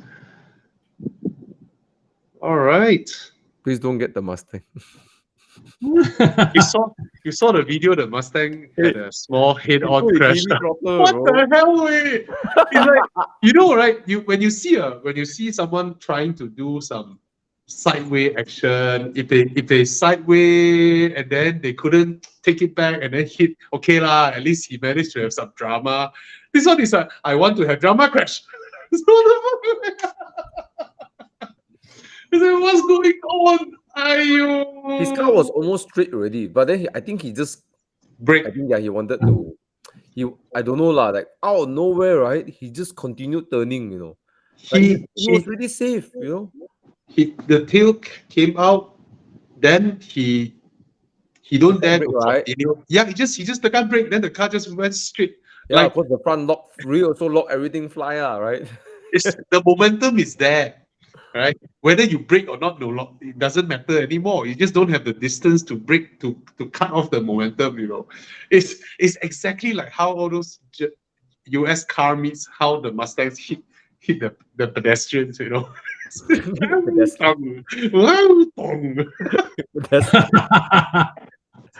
the hell? Anyways. Yeah. Okay. Recommend 200k below sedan, comfort to fetch family, and also use Genting drive. Sometimes, mostly, always arrive KL, Penang, and back. 200 below. Look for used Arteon. I think that'll be a good buy. Arteon can get below 200, man. I don't think can. Used. I don't think. Used. 5 Series. Yeah. Arteon can get below 200k now. Cannot be. Arteon R-Line can. I'm sure the early front wheel drive one I think should be able to get. No, don't get that one. Don't get that one. Yeah, I don't think so lah. Got lah. God. For motion. Okay, Okay, with or without, I'm not sure with 4Motion, but I'm sure you can get an Arteon for below 20K today. Oh yeah, you're right. Or 200K or all the below 200K one, right? They are all the non 280 horsepower one. The The front wheel drive one, lah. some of them got all wheel drive, Mm. but don't have the updated Form- engine and interior. Because the Arteon prices just revised to 300,000. Oh, What? Yes. Wow. That's what I heard. That's But what I you know what? heard. You know what? Yeah. Even at 300,000 is still a valid price point. Exactly. Yeah. Even at 300K, you're like, still a bargain. I mean, it's a very well put together car. Handles Yeah. well, Yeah. fast. Spacious. Damn, no spacious. Damn bloody spacious, way. Yeah, Yeah. freaking So, spacious. Unfortunately, it's better than a T30i. actually, you look at it even again objectively, right? 330i, Arteon has more power, more driven wheels, more space, frameless doors. I'm sad. I have more. It's like more fun to drive, but No then lah. again, No lah. No lah. You know, at the end of the day, It's a BMW. Okay, I wouldn't put the Arteon in the same league as the G20 when I want an aggressive drive up Genting. Yeah. It Yeah. is not comparable at all. But the Yeah, G20 but is also everything not else- aggressive, what? but everything else it does so well, right? there's a Way huge- better. Yeah, Way. from day to day, Yeah, Way I know to do better. that stupid iDrive, right? Yeah. Way better. Everything else. Wagon, Das Auto. The funny thing is this, is like the Arteon, which is the sporty version of the Passat, is also the long wheelbase version of the Passat. yes. Yes. Yeah, I mean, Arteon. If you probably can't get below 200K lah, but you use Arteon at 220, okay lah, But I think if you do a lot of highway, right, I actually think the 5 Series probably would be worth looking Oh, at yes. Yeah. because there's a nice heft on the highway. The The 5 Series got. The Arteon G35 series Yeah, for sure. is creamy. I can only use that word. It's so creamy, that car. Or actually, you are able to find a 730 Li. Oh, I knew it. Oh, You Yeah. can find now 7 Series. Hey, same guys, engine. 730 Li. It's more Can. than what? It's a 600,000 ringgit car, right? When it's launched. Yeah, and it's not expensive to maintain because it's the same fundamentals as a 5 Series, as a 3 Series. A bit more stuff lah. Carbon core, no, A bro. bit more Carbon stuff, Bobby. core. A bit more stuff. It's a bit just a bit more involved lah. Honestly, it's not as Oh, okay. That's the previous gen one. yeah. So Oh, look at it. Look at it. So nice. but Bobby, honestly, for a Mm. G12 for 168, wow. Wow. Crazy, really. man. And then you get the Y1P1. You get the 2-liter turbo. Just look at the interior, bro. The 7 Series interior is brilliant. And the best part is, it's not Buy even one free one. it's not even it's not even hybrid. Yes, the rear seats. My Why is it God. buy one free one, bro? They'll give you What is a, the ad say buy they'll one give free you one? a free bicycle lah. You see, that's the thing, Thana. I love the Mazda 3 hatchback, right? Yeah. I was like, wow, Mazda 3 hatchback is so nice. But the moment I think of the price, I can get a 7 Series for Yeah. my family. It's like, oh, just sit behind there. Oh my God. And it's still current Gen 7 series, In Current Malaysia gen. lah, it's still current gen. It's so nice. Oh, diesel.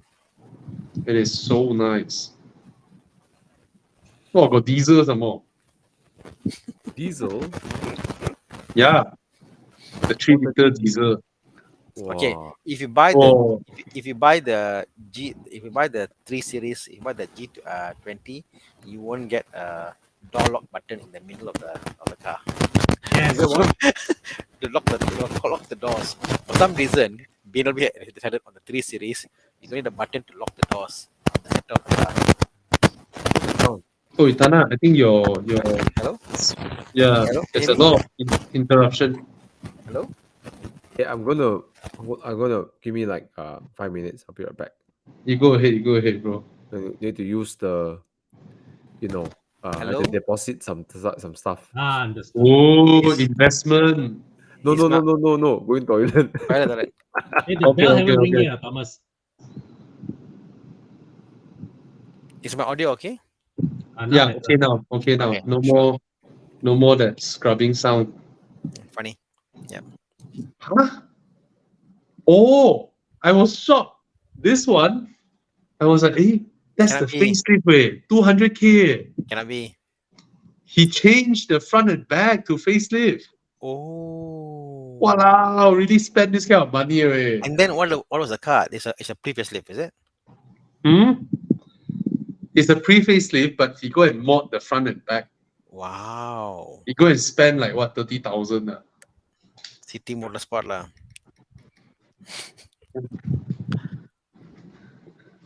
Anyway, all right. So Tan Ming Kiat, these are our choices for you. Okay. Brandon Lee asking, is it worth to do foaming on my A250? Yes. Go and Absolutely. do it. Absolutely. Especially Mercedes A-Class. Okay. Oh, I say a lot of questions. Yeah, foaming is worth it. Go do it. Okay. Why we never talk about Beetle? The new Beetle. Got new Beetle, man?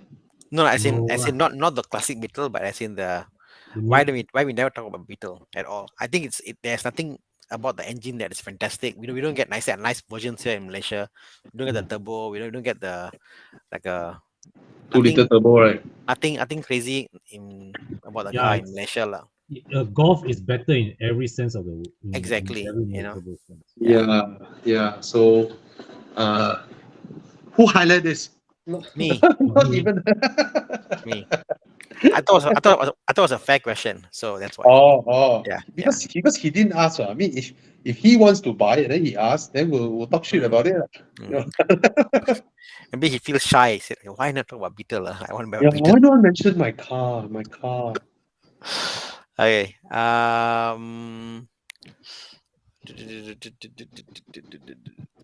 Amin asked a question about the Everest at 300K. Is it overpriced?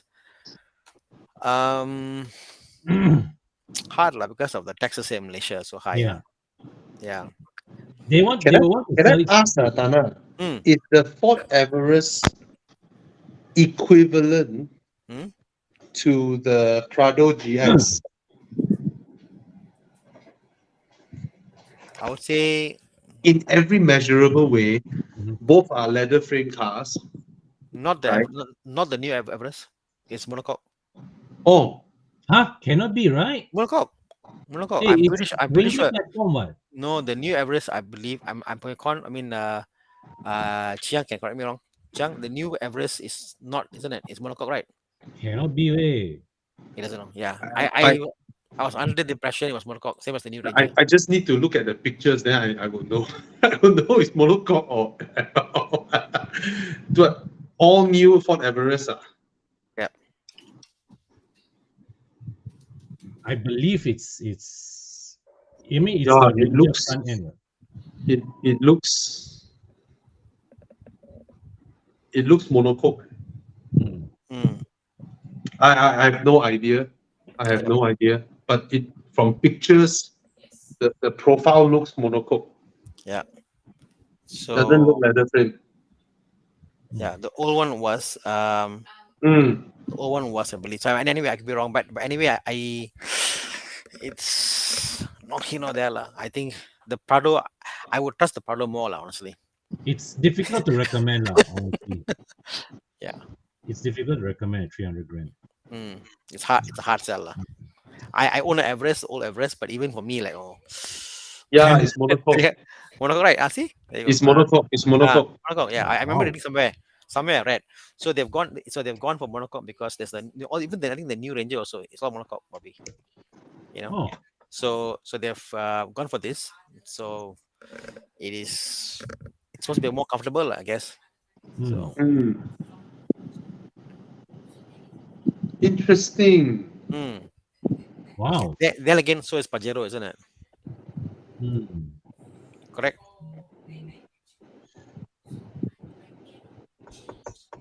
No, it's still leather frame. Leather frame has to be leather frame. Doesn't make sense for because the whole point behind this model, right, is to do an SUV from the Ranger platform. Right?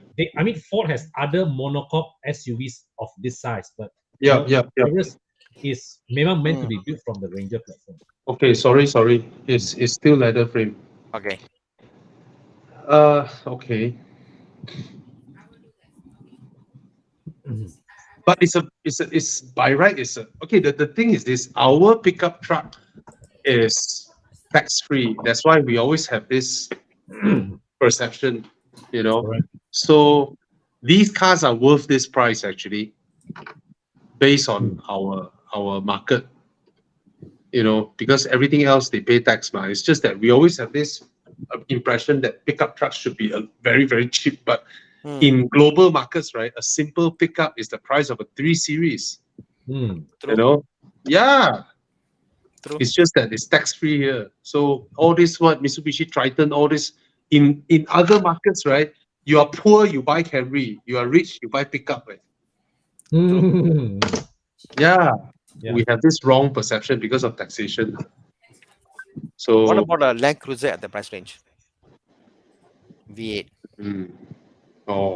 Land Cruiser is actually a lot more expensive, right? Yeah. If it's a brand new car, brand new, close to $1 million. Yeah, close to $1 million. Correct.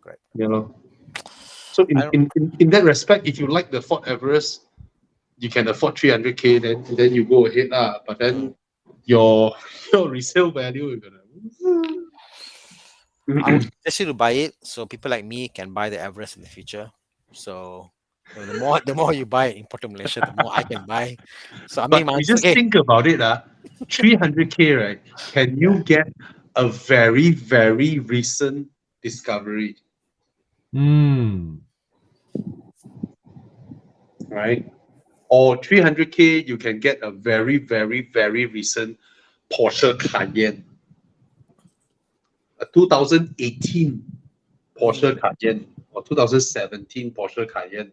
So in that respect, would you pay for an Everest for 300K? Yeah, I wouldn't. Thana wouldn't.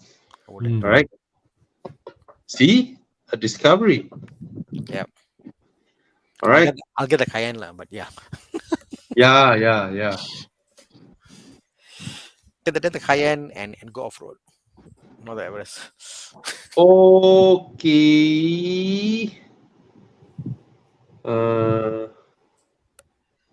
Okay, just a quick one from ASX. He wanted to buy CX-5. Go for it.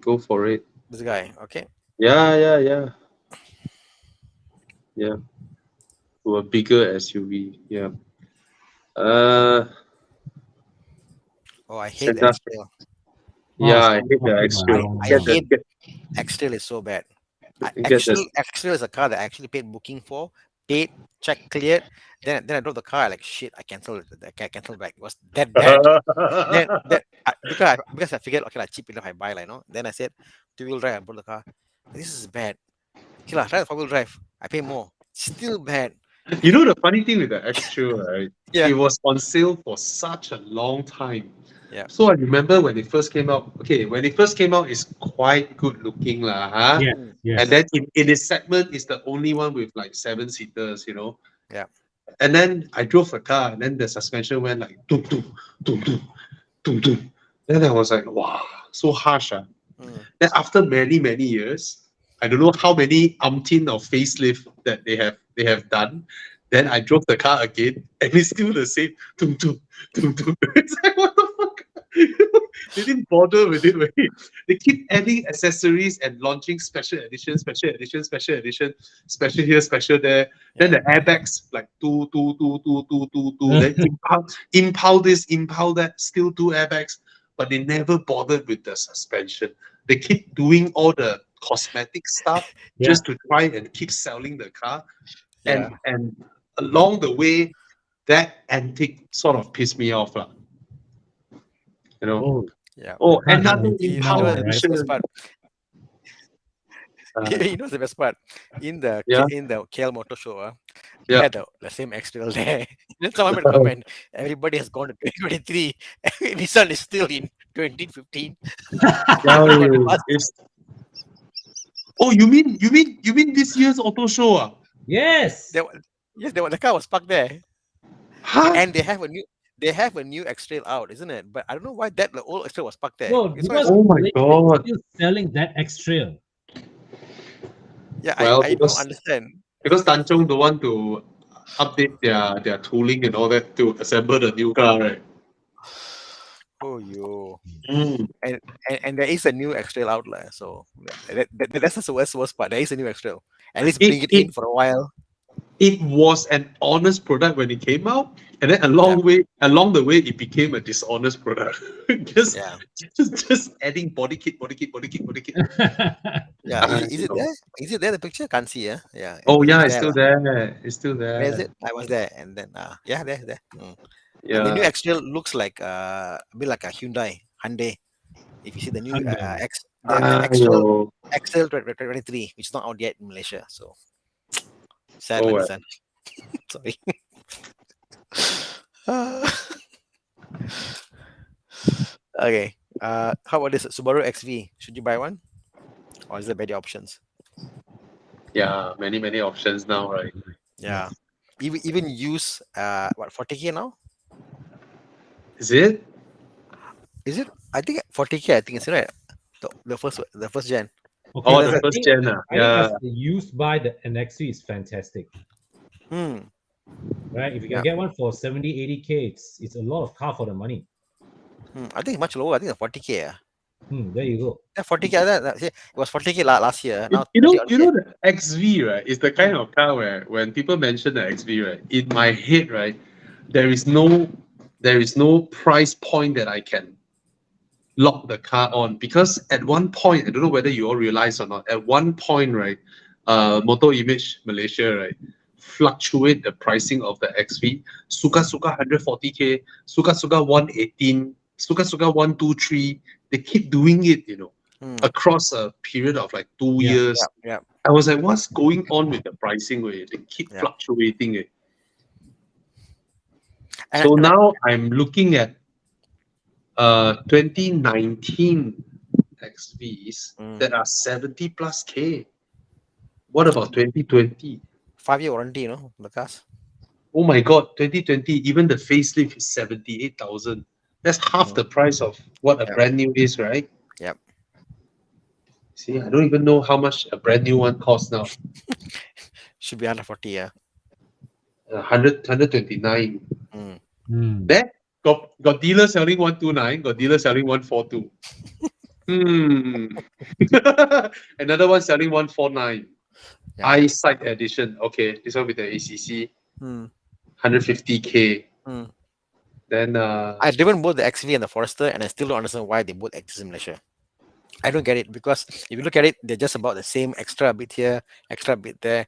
I don't understand why there's a Forester and an XV. yeah, the Forester slightly bigger, slightly. Yeah.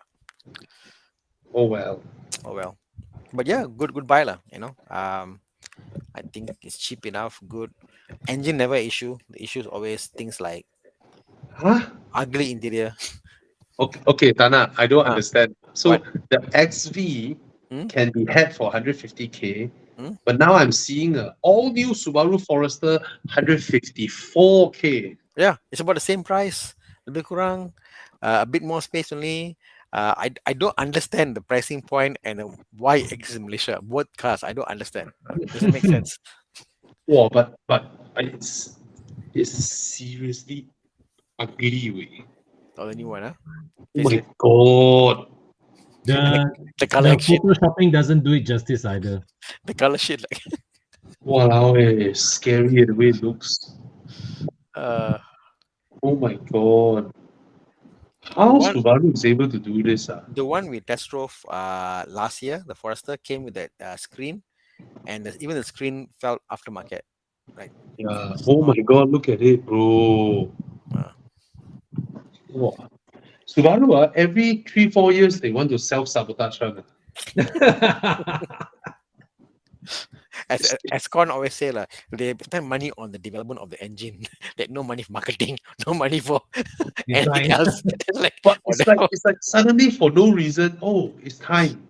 What is it? It's time to make it ugly. Oh, You must see the interior. The interior's screen is just horrific. The screen result is so poor. You can't see anything in the car. The interior is still stuck in the early 2000s, you know. See, Subaru interior. analog dials. oh. Oh my god. Oh my Yeah, it's god. almost the same interior as the XV. Same. Ayo. Look at the screen. It's like Ayo. Chakai. And it's worse. Ayo. And it's even worse to use for me. The screen.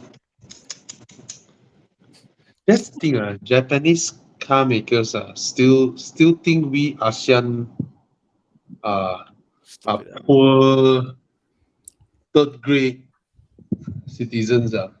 Yeah. Yeah. Sad. Ouch. I'm not paying for that. X90 blows the Forester out of the waters in terms of Yeah, design. man. Just buy the X90. Or a Santa Fe. Yeah.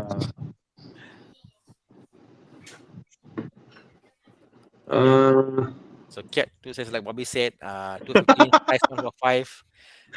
A week later, 125. Exactly. I don't understand why the price they can fluctuate like that. Especially during the launch, during the launch, right? Yep. I still remember this. The press release they gave us was one price.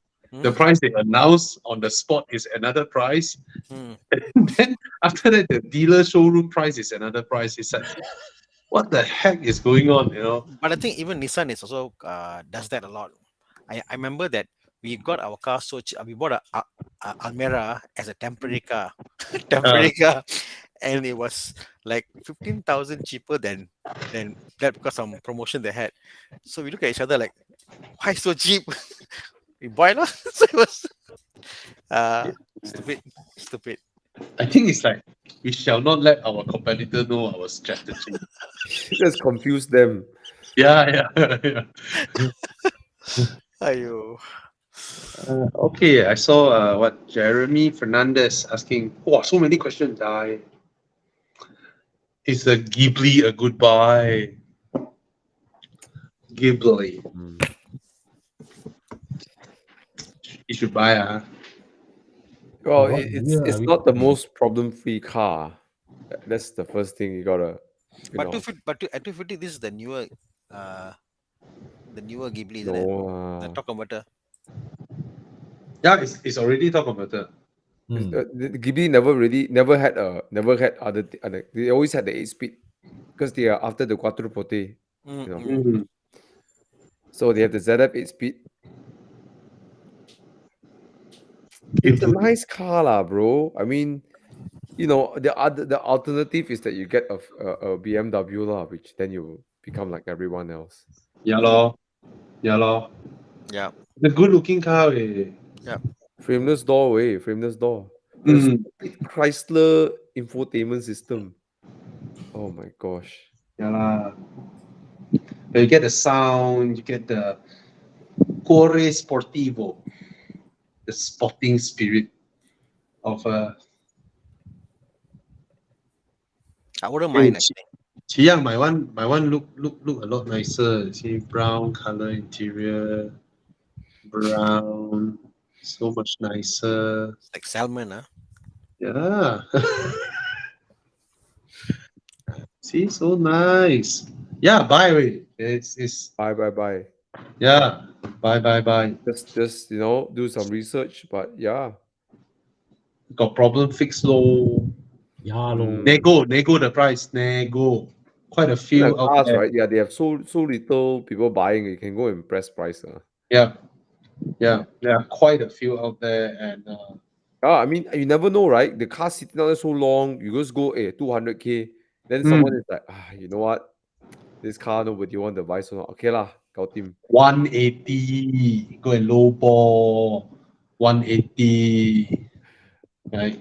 Don't lah, other people come and lowball me for my M2 com later.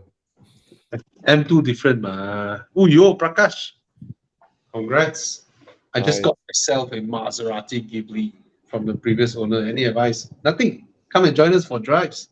Congrats. The only You way you can get a car is Jeremy You know, Fernandez. someone, Life is too short to buy boring cars. yeah, bro. But you know what? Someone tried to lowball me. What? 315K. Then I sent him an ad to M2. They sent me a question mark. Then I said, your budget suit this one. Yeah. No, you should insult him. You are so poor, you should buy M2 only.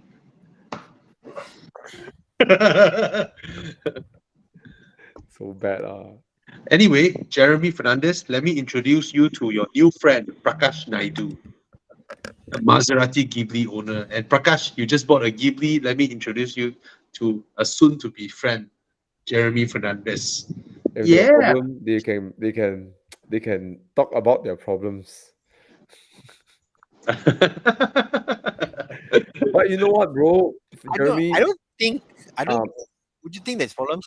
I don't think Maserati owners are. yeah, they're problems, okay lah. not to the extent. But okay, like, Jeremy, quite I tell you level what, lah, basic the us lah. Ghibli you get, right? What the Prakash has an S, right? Mm. Prakash TV is an S. No, 3.0 lah. Okay. Whether it's 3.0 or S, right? That bloody engine, right, pulls like Oh, a they super sound car away. fantastic. I mean, it's not on the figures on the spec sheet, but when it pulls, man, when it goes above 4,000 RPM, it goes and goes like wow. Yeah. The Italians build engines differently. Yeah, they just build it. Maserati. Even the Levante I drove, there's sort of like a whiplash effect. It goes, just brings you up and like orchestra. Actually, Thana, you suit Maserati. Yeah, lor. I think you should get a Ghibli, bro. You should get a Maserati, bro. A Gran Turismo. Your image and the way you drive doesn't suit your small little Kichimel Boxster. You have to arrive in a tsunami of sound. And with the sunglasses, the sunglasses. Yeah, bro. Yeah. But this CFO drive a Kichimel Boxster. Oh, Yeah, that's you, bro. And your trademark smile, your infectious smile. Yeah. bro. I see. Must drive a Your comfortable. grand car, Show bro. my Gran face. Turismo, lor. Yeah, no.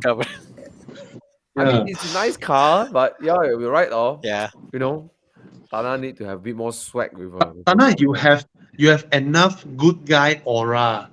Your Boxster just makes you even more good guy aura. Your Boxster with you together, you are like a birthday celebration, birthday cake there, like that. Very nice, very sweet. Nice. Yeah, but Nice. you have enough niceness, right, to carry some badass. Right? Yeah. Imagine Prakash Karuna. If Prakash drive Maserati Gran Turismo, you think his gangster want to fight you there, right? Yeah. Yeah, but if Tana, Oh, I mean, I Prakash is a very nice guy. Okay, don't get me wrong, he's a very nice guy. Really? It's just his look, lah. But if Tana drives at the Maserati, he's still approachable, Yeah. I'll paint it yellow. Oh my How's God, that? please don't. Then you call your Yellow Maserati the Parmesan Reggiano because it's yellow color. Yeah. A yellow Maserati. Parmesan Reggiano. You Google yellow Maseratis. Oh yo, hey guys, look at this. Atisha just got a 964 Targa What the heck? Oi, from my What the neighbor hell? for What the 210K. Hey, that's a bargain, way. Wow. No way. Congrats. Wow. Congrats. I don't know what you do to get the neighbor to sell you that car. I hope you didn't sell your butt to get that car. Hey, Chiang, let me forward you something. Today just came out. Just now I forward to our group one, Thomas. Oh yeah, the GT2. Oh, yo. What, Some damages? 993 GT2. This is a widow maker. So apparently this guy said that his friend's father fell ill and wanted to sell the car. He is asking 3 million. And yeah, he's asking 3 million for 993 GT2. US is selling like 1 million US dollar. Hmm. But in this kind of setting at a home like that, you cannot expect to sell market price, right? Provided you do it up, clean it up, send it to an auction house, then you'll be able to fetch auction kind of pricing, Yeah. like 1 million US Yeah. dollar. Then you have to pay the auction house for running that. Like that, you expect people to come up to you and people want a good deal, right? They will come and lowball you 1.8, 1.5, hoping to get it off you. Yeah, you'll be lucky to get more than 2 from. Yeah, provided you really get it done, get it certified, everything, then go to some Sotheby auction or whatever. Yeah. Then you'll be able to. But still, knowing that this exists in Malaysia is quite something. But it's strange, it's running a trade plate. Yeah, These haven't registered. interesting. No, it's a That trade means plate. cannot register already, oh? This is actually what I call used car trade plate. But if it is like that, right? So This car is so old already, still can register that? if the car was once before registered, then yes lah. But if the car, I'm questioning why is it not on an actual plate number? Yeah, is it- yeah. Why is it on a Trade plate. a trade plate? So it's Yeah, questionable lah. Hmm. You know. yeah. Scarly, you have those in those situations whereby you cannot register here, provided you pay full tax. Hmm. You cannot even with tax cannot if the car wasn't imported incorrectly. Ah. If Ah. worse still, the car was imported You see, illegally. this is how a custom, professional starts his low balling. if they import the car illegally, custom can easily take your car away, and they can auction the car away. Come, Thana, we go and meet him, and then Too bad, people already terminate you go kacau No, them. bro, we go and report custom, then the buy auction price. Tana don't even bother with the low balling. Hey, He just brings the cavalry. Custom will pay you 10% commission. How's that? Oh, okay. So this is just an ad. What call? We're looking for people to join us. Oh, Senior Thana is mechanic. hiring. Oh, nice. Senior mechanic, junior mechanic, wherever you are in your career, come and join us. Email is there, plusperformancesolution@gmail.com. And yeah, come and join us. Ooh. We The need people. fastest growing workshop in Malaysia. Ayo, How many staff you have now? two full-time mechanics. Oh, okay. So How many more you want? 2? I think one or two lah. Hmm. One or two, just nice. Today we just put in the new office. So by tomorrow the reno will be completed. Then slowly upcoming. Okay, good. Yeah. Today CSB Pro also telling me he wants to hire more people. Nice. Yeah, they aiming to do 150 cars a month. Wow. Wow. That's crazy. Oh. Okay, Brandon share his thoughts. The GD2 is too young to be on classic AP. So, Thomas. So Brandon thinks it's just been recently imported into Malaysia. Is that your thought, Brandon? Yeah. So if it's a new import, then yes, it's too young to be a classic AP. If it's old car sitting there and they're driving it around using this plate number, that means I question also, because then why they're driving and not towing? Correct? Yeah. Yeah. So is it legally on the road? Don't know. Yeah, can it be legally registered, right? Yeah, correct. Anyway, Very, very all right. Okay. Wow, this one. need some advice on Mazda 5. I think people forgot about this car already. What's the 5? Buy something else. Buy Ah. something else. Crossover. Yeah, The I can. crossover. No, it's Oh, not yeah. a crossover. It's an It's MPV with that MPV. you know, it's a car you don't want people to side impact you. Right? Yeah. Oh, I tell you, the bodywork is Oh, and on the side. also, I have a friend who owns one of these. Mm, An accident, right? Things like lights, bumpers, and all they take a while to arrive. yeah. Mm. So buy Mechanically something else. reliable. But yeah, not a car you want to get involved in an accident with. Is it like the Biante was the old one, is it? Biante. No, Biante Bianca is a different segment.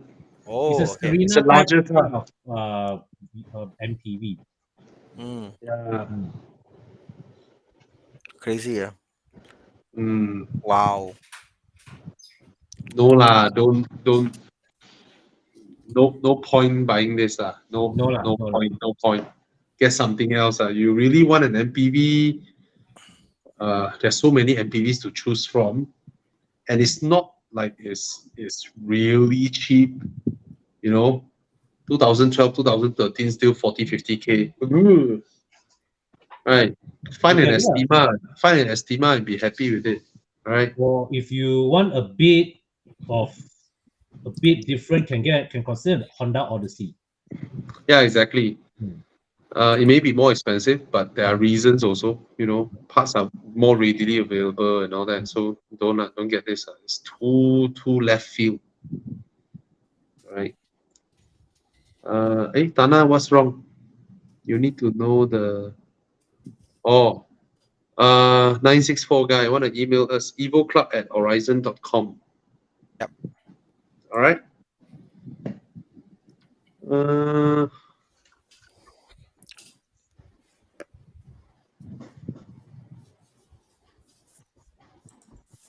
I'll take this one. If you can get a 540i, get a 540i where it will hold its value better than the 540i. I think he recalled wrongly. You mentioned the 520. You mentioned the F10. F10 Yeah. is better suited for the inline 4. The G30, well, in a way, the 530i has slightly better handling lah. But you know, the B48 and the B58 3-liter engine is It's too good. yes. Yeah. Hey, very good price. Hey, 270K for 540i. People pay 600K for it. Wow, brand new 600. Yeah. This car looks a bit low spec, but okay lah. Has got head-up display, yeah? Better have a. But it's the low spec. Is it the low spec headlight? It looks like a low spec headlight. I can't tell. The rims are quite small, but no big deal. But in dilemma also, because the new B48 engine is so damn good, right? Yeah. The 58, I know it's also damn good. But the gains you get is not as big of a difference as back then. Yes. You have the normal 2-liter turbo versus the N55 like that. Correct, yes. The B48 engine is so good. It's a very capable engine. It's a very flexible engine. Yeah. Wow, this one. Selling 2 cars to go for a 718. Wow, an X5 and an F10. I mean, if you don't have the need anymore, you want something different, then so be it, lor. Right? Yeah, lor. But whatever your outcome, sell the X5 lor. Keep the F10 M5. Yeah. Yeah, but if this you one want to sell both, a few times. Okay, he posted a correction later. It's a 2011 320D for 40K. I think both are okay purchases, if you ask me. what engine versus what? I would Petrol. X1 petrol, turbo or petrol, E90. E90 diesel. He mentioned that it's a direct owner. Both are from direct owners. So I would go with the 320D low. mm, Mm, mm, mm. mm. I don't know. What about you? Well, recently I had a chance to drive an E84 X1, and I think that car is quite a unique proposition in today's world. It is. It is. It's when it was new, right? I thought it was shit, but now as a used car, right? I like it, even when it was new back then. I mean, I'm a wagon guy lah. I'm a wagon guy. But at that time I was thinking, wow, 300 grand, and the build quality was shit, way. Well, The F30 for a little bit of money, it would look spectacular inside very easily. Yeah. And then you go to oh DK, yeah. you spend 3K. The interior is amazing, new. Hey, this kind of pricing, very near F30 price already. So Huh? yeah, I mean F30 you can get petrol you can get for 50. Can get F30 can get 50 already. Are you sure? Yeah. See? Get. Wait. So this is the Buy F30 lah. buy F30 loh. Buy this one buy F30 lah. Yeah. It's a huge jump from E90 platform. Yeah. Because you at this age, I'm guessing you're buying cash anyways, right? Yeah. So, You see, both cars, right, the E84 and the E90, right, both cars are still in the size category whereby the rear seats are very compromised for adults. correct. Yes. They are very, very tight for adults, especially in this modern era, right? You go into the car, it's like, what the heck is with the rear seats, right? Yeah. It's like now you go and sit behind a Alteza like that. Right? It's like, what the fuck happened to the rear seats? And Yeah, I want you to imagine the F30 for just about like a small amount of money. Wow, I didn't know F30 the interior can be so amazing. yeah. So amazing, So don't get this two, get an F30, okay? Oh, Get F30 an got to F30. 50 already. Wow. So come on, join gang. Wow. Yeah, lah, get a modern 3 Series. Yeah. I would consider that as a The F generation is like, it will last a long time. F generation cars, right, are really good to me lah. I consider them as very good. Peak BMW. Yeah. Peak. This one, MX5 or Copen. Sorry. Hey? Sorry. What's that? MX5 or Copen. Yeah, MX5 or Copen. I will go MX5 lah. If your girlfriend prefer MX5, I think she will prefer MX5 by the way it looks over the Copen. Right, get the MX5 lah. Okay.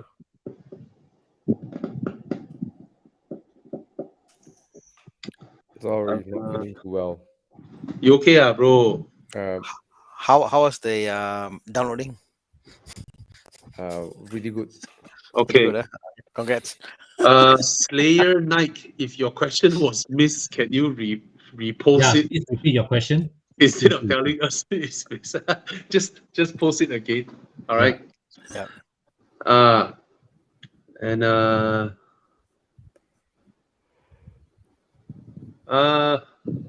Who here drove the X90? Con, you drove? No, I didn't. Chiang, I think drove. Chiang? Chiang? Come Chiang. Give your comment. Okay, like an X70 lah. Like an X70. Sorry. Oh, Like It's like an X70. X70. Oh, okay. Larger X70. Oh, it's like the X70, yeah. Okay. Powerful enough. Powerful enough. Because of the mild hybrid, right? Okay, so you wait lah, Slayer. Not all of us have experienced the car. Okay. Okay. Quick one. This one. You know, I at this juncture, I no longer can understand people who opt for the BRZ versus the GR86. If both cars pricing is around there, right? Young. This whole platform is so, I mean, Oh, okay. Cayman 718. That's your answer. Okay, okay. Okay, that's your answer. 718 Cayman. Okay, lah, Bye. having that said, it's still a great car to learn how to drive. But then again, the GT86 is a lot cheaper. You know. Yeah. Yeah. Yeah, lor. This kind of budget, I buy a Porsche. I'm not gonna, Yeah. you know. I want 100K. a Toyota rear-wheel drive sport car. I spend 100K, get a You can G6. get a GR Supra 2.0, Mm. you know, Mm, for that price, 300K. Yeah. Right. yeah. Supra versus J86. Yeah. Supra budget already. Yeah. I mean, you gotta be a hardcore, GR86 fan to go and get it. I Yeah. guess the BRZ would make more sense because BRZ is on the lower 200s. Yeah. Then 981, which he shared, obviously loan is the issue. How much you can loan for and balance all that. lah. Yeah. But yeah, I think the GR86, lor, don't know lah. It seems like a good idea, but cannot lah. It shows how cheap we are. No, We it's want, not we bad. want It's just- value. it's just We that want value. We want value. it is a nice. I'm sure it's a nice car, given that how great the GT86 driven. I'm sure it's nice, but Yeah. you know, you look on the other side of the room, and then there's a Cayman looking at you. Then you're like, Or you pay, or you pay a bit more, you get an empty competition. yeah, lor, get empty Oh, competition. yeah, Yeah, lor. lor. Yeah, lor. Yeah, Like, people like the yeah, GR86 because it's very tail happy. The M2 Com also very tail happy. You know, I thought M2 Com is still happier. I'm not sure lah. I think the GT86 quite happy to lose the tail one. I think the GR got the same behavior. No power lah. Forget it lah. End of the day, end of the day, whatever you say, I can't compete with the empty competition lah. Come on, Like a lah. different different ball game category lah. lah. One is like you are trying to not kill yourself. One you can kill yourself. So Mm. so Okay, I just Okay. want to answer this guy very quickly. Yep. Ride quality, drivability, the Carnival is way ahead of the Alphard Bellfire.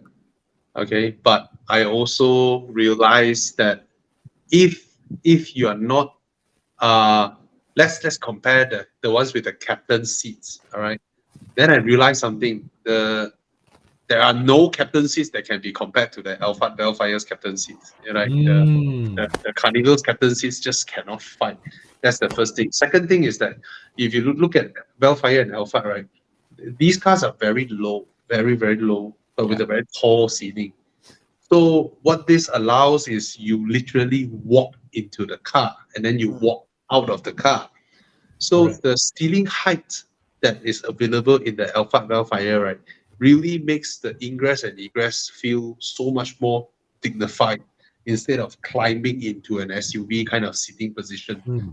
So that alone, the Alphard Bellfire has its own, like unsurpassed way. But granted, if you ask me which one is a safer car to ride in, 100% the Carnival. All right, the Carnival passed crash test for Europe and US, is homologated for global markets. The Alphard Bellfire is not. Okay, so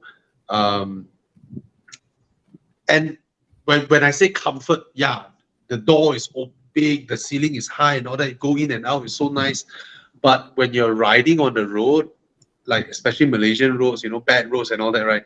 The Bellfire and Alphard cannot fight the Carnival when it comes to pliancy and all that. So the Carnival is so much nicer to. I actually feel that the Carnival has got a better ambient lighting. The roof, so the panoramic roof it has. You feel more luxurious in the Carnival, way more than the Alphard. The only thing the Alphard has, I think, is the stereotype. Oh, I've made it. I got an Alphard. Like for example, if you're a businessman, like a typical typical Chinese businessman, if you don't have like Alpha at home, like, you are a businessman, no Alpha. That kind of stigma is there, you know. Yeah. Yeah, Yeah. but I also realized that just now what I mentioned, the one you cannot just walk into a carnival and then maybe my height lah, right? Yeah. So yeah, lor. Yeah. I personally I would give up that little bit of luxury of those seats are unbeatable lah. The seats in the Alphard Wellfire is unbeatable lah.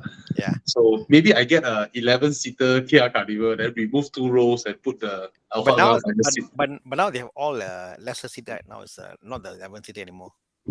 Yeah, but it still cannot be compared. Correct.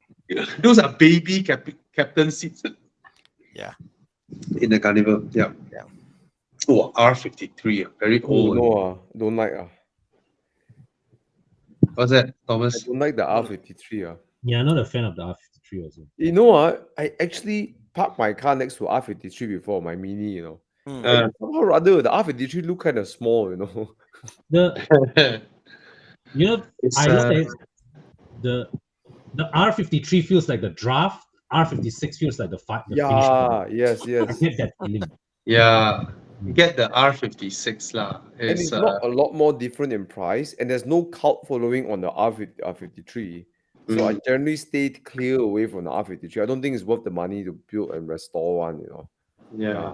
And the supercharger setup is actually more problematic than the turbocharger setup.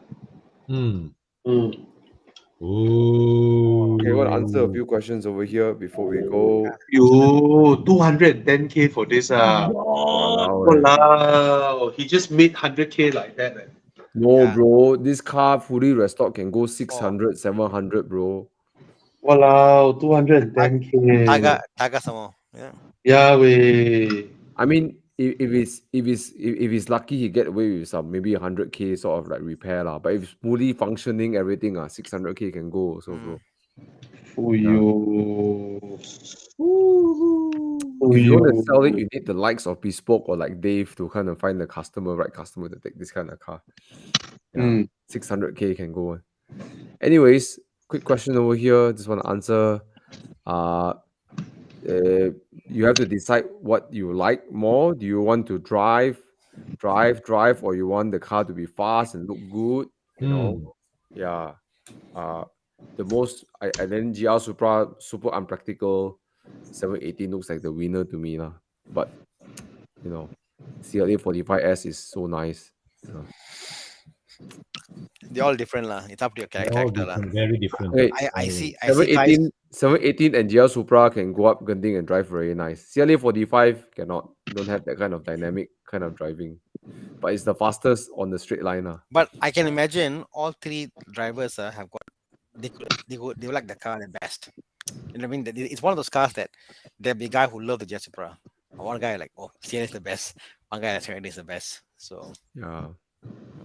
Anyways, this guy, I want to help him. 200K budget, currently driving the Civic FC. Want a car which is fun to drive, eyeing FK8R, Golf GTI, or pre-facelift 330i. Any other recommendation? First of all, let's put the 330i aside first. Thank you. And also maybe consider not even putting the Golf GTI in there. FK8R, yeah, okay. 200K, yeah. Can you get a Golf R at that price? Can. 7.5 can get. 7.5 R. The fact he put FK8R means he's willing to pay 220,000 already, right? So my other suggestion, I know it's a bit controversial, but you can look also at the automatic 2020 Renault Megane RS280 Cup. Bro, why? He was in FK8R, all GTI. Like the Megane is a fun car to drive. He looks like he wants, that over GTI, please. Of course. I want to recommend him to go the 3 Series. But enjoy some rear wheel drive dynamics. Because at the end of the day, the FK8R, yeah, very capable, blah blah blah blah. It's still a front-wheel drive hatchback with a lot of power, and I think the 330i is more exciting to drive than the GTI. Yeah. And the Megane will be more exciting to drive than the 330i. The uncle in me says for the G20 era, buy a G30 5 Series. I have to say if you talk about excitement, right? The Golf R does not have anything on excitement against this, because the Golf R is just such a capable car. It's capable. Okay. Speed on a silver platter, Okay, you know. okay, Con. It's Yeah. capable. I agree. But is Yeah. it fun? Think about it all. It's I know capable. what you It's mean. capable. It drives. It can hug the road. That's why I'm trying to get at. You Yeah. can beat everybody on the road. Then you're like, Yeah. now what? That's why I say it's speed on a silver platter. You know, it's like And then now what? Once you discover all that, then what? What? Go track, is it? Then what? Then you want to you reach there. yeah.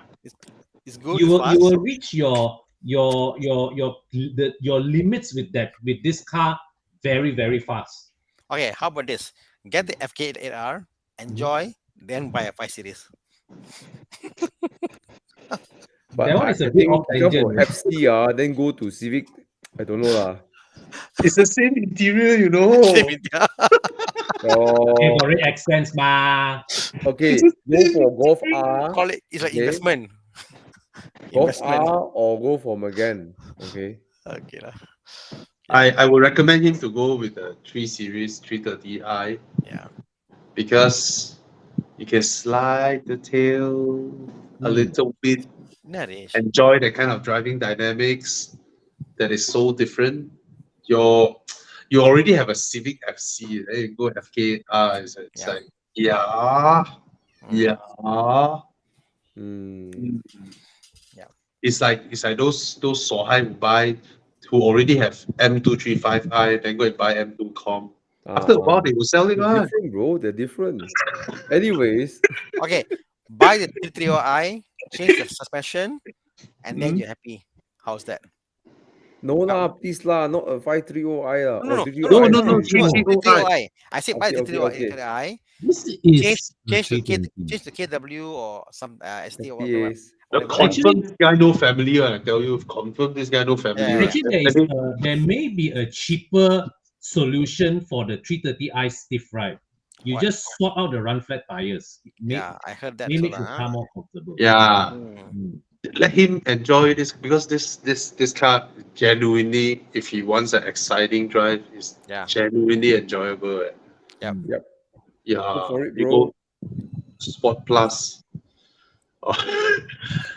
Anyway, should we progress into Dude, Where's My Car? Yes, please. Jom. Yes. Yeah. Okay, let's do it. Let's do it. Guys, let's scan the code and let's play some. Anyways, quick one to Harmizi. Yes, it's a good buy. I love the Santa Fe at this price point. Ah, 150, We right? cannot evade the Santa Fe every week. Hi, Every Thomas. Thomas, your background should put Santa Fe. Yes. It's a good car, guys. Tomorrow It you is. wake up, all your car gone, then 3 generations of Santa Fe. Would you, okay, Innocom there's- Santa Fe all the way if until there's the an current one. if there's opportunity to be a open a dealership for Hyundai, would you accept? No, I open the Hyundai dealership, only sell Santa Fe. Yeah. What you want the Kona? No, don't have. You don't sell it here. Yeah, Only Santa Fe. yeah. Only diesel. Only diesel. Petrol, we go to Sam W. Yeah, got that. Hey, come, Chiang. What's for round one? 44 people scanned. We have 285 people still here. A lot of people came in, asked your questions, then you left. But we still have 285 here across all our channels. And ooh, that's a New nice interior. Hey, Hey, what car is this? This is the iX1. It's so nice, the interior now. Yeah, finally BMW put effort in the X1 interior way. Hey, it looks not bad also. It looks It's good. not bad. It's not bad. I saw it at the Malaysia Auto Show last week. It's like I was like, wow, BMW finally. The phone charger is vertical. Yes, so you can really just put your phone there, Oh, and like you can just use your Waze or whatever. And it's like wow, and the floating console from the iX. Yes, it's like a rubberized mat also. So it's Yes. like helpful. So- Oi, hey, that's a very good looking interior. yes. Okay, what's next? Oh, thanks.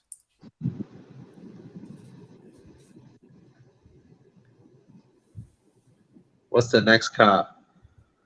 Volvo. 65 people scan. Volvo Oh, XC90. Volvo. Oh, Volvo wow. C40. Wow, hey, suddenly the X1's interior looks so good. Yeah. Hey, the rear like that. Volvo. Yeah, Mm. I choose Volvo. I choose the X1. I also choose the X1 because it is. I drive 8R. I drive 8R. Hey, shit, can undo.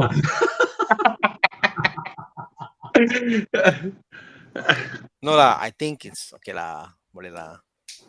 Oh yeah, Volvo. Oh yeah, Volvo's. Yeah. Yeah. Yeah. No. It is if it's X1 interior, no, the BM interior, BM i8, okay lah, fine lah. But against Volvo, against Volvo. Yeah. Ayo. Why me? Yeah. Yeah. But But I have to say, for this X1, they really improved the interior. It's like they really, you can see They have to lah. BMW mistreated the X1 for so long. Yeah. Yeah. Right? They are a bit like, oh, you buy our cheapest car, you poor fuck. Yeah. You know? Yeah. Yeah. Well, Look at Volvo, they respect you, even if Yeah. the entry C40, XC40, you don't. It's so nice. See, Thomas also voted for Volvo. yes. I voted for Volvo because I'm reminded of the iDrive. Yeah. I forgot about iDrive for a while. You told me, I was like, oh shit, I made a mistake. I voted for X1 because you didn't remind me of the iDrive quick stuff. Ayo. You know what you do? You buy the BM and then you go for aftermarket, downgrade. What the heck, really? I cannot live with the iDrive. Anyway, Yeah. Con asked me, how's the T3i? I said it's good when you don't use the BMW system. Use Android. so the whole day I was driving the car. I said, okay, Google. So my phone activated. So it was through my phone I was using the car. You know, if you look at this X1 side profile, right, the front end looks exactly like a CX5. oh.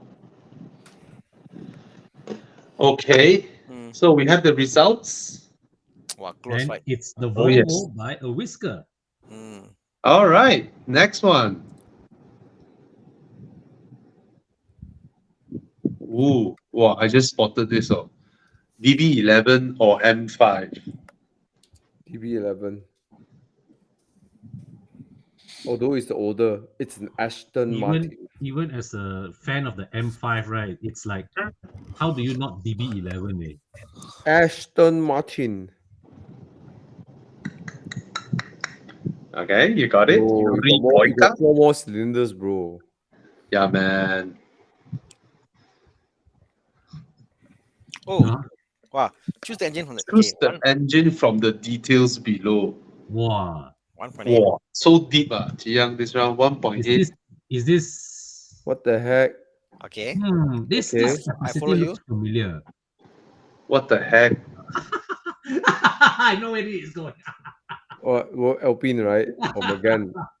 Kanasai. Then. Okay. Hey, It's a good what? question. Both same engine, man? It's a good question. It's the same block lah. Same block.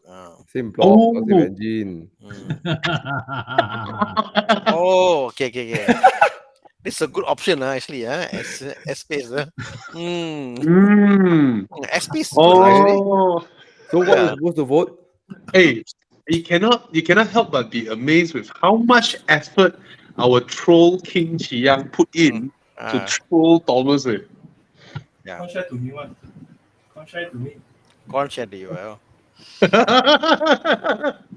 how to vote? Very hard decision to make. Should I take the sedan, with I four want- doors? I want to throw people off. Okay lah. Okay, I vote already. I want to see how firm am I vote. Everybody do count Thomas, go and vote for A. See, Wow, got people vote Nissan.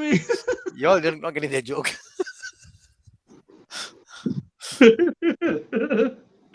Whoa. Thomas, how? Which one you voted, Thomas? Alpina. You have to !walao be eh. impartial. You always say you love the Almera. I never say I love the Almera. I have publicly declared I don't like the Almera already. But you love the engine, right? Not the engine, bro.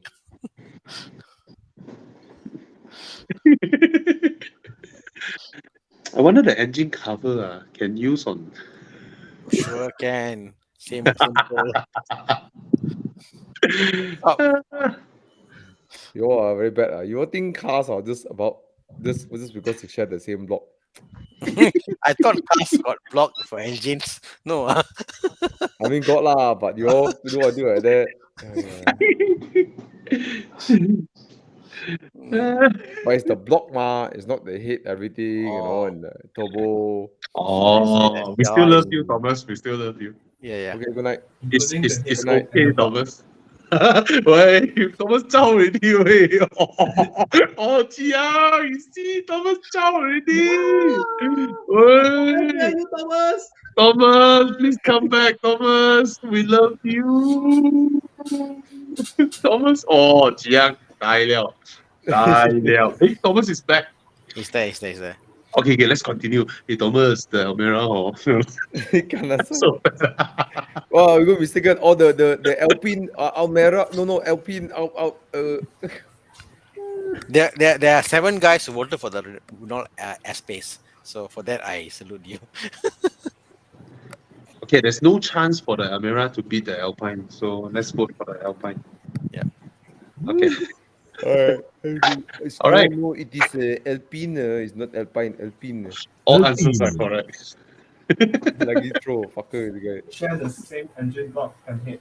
All aluminum. All aluminium block. Ooh. Wow. Sexy. Which Thomas go Genting and then see on Almera. Almera said, hey bro, same engine, bro. How you maintain your engine, Ooh. That's the AMG GT4. Marsili. AMG GT4. Four. Mercedes is Mercedes. The steering wheel is so good looking. Yeah, What's next? full top dash is from the E class. Yeah. Mercedes. Oh, this car. Yo, What are the ugly, chances that so Thomas ugly, will the buy butt. this? Please lah, the butt so ugly, like Panamera that way. So will you Panamera or this? This lah. Thomas? At least the front look nice lah, This is a hybrid lah. SE Performance. Nowadays car name. Mercedes-AMG GT63 SE Performance Pro Plus Max. It's like they just try to put alphabets here, there, everywhere. It's 63S E-Performance. Yeah. Oh, you had an AMG GT? Mine is the What's next? 63.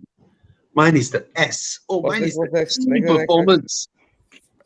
Panamera law, SE hybrid Panamera law. Okay, this gen Panamera okay lah. Yeah, Panamera for me.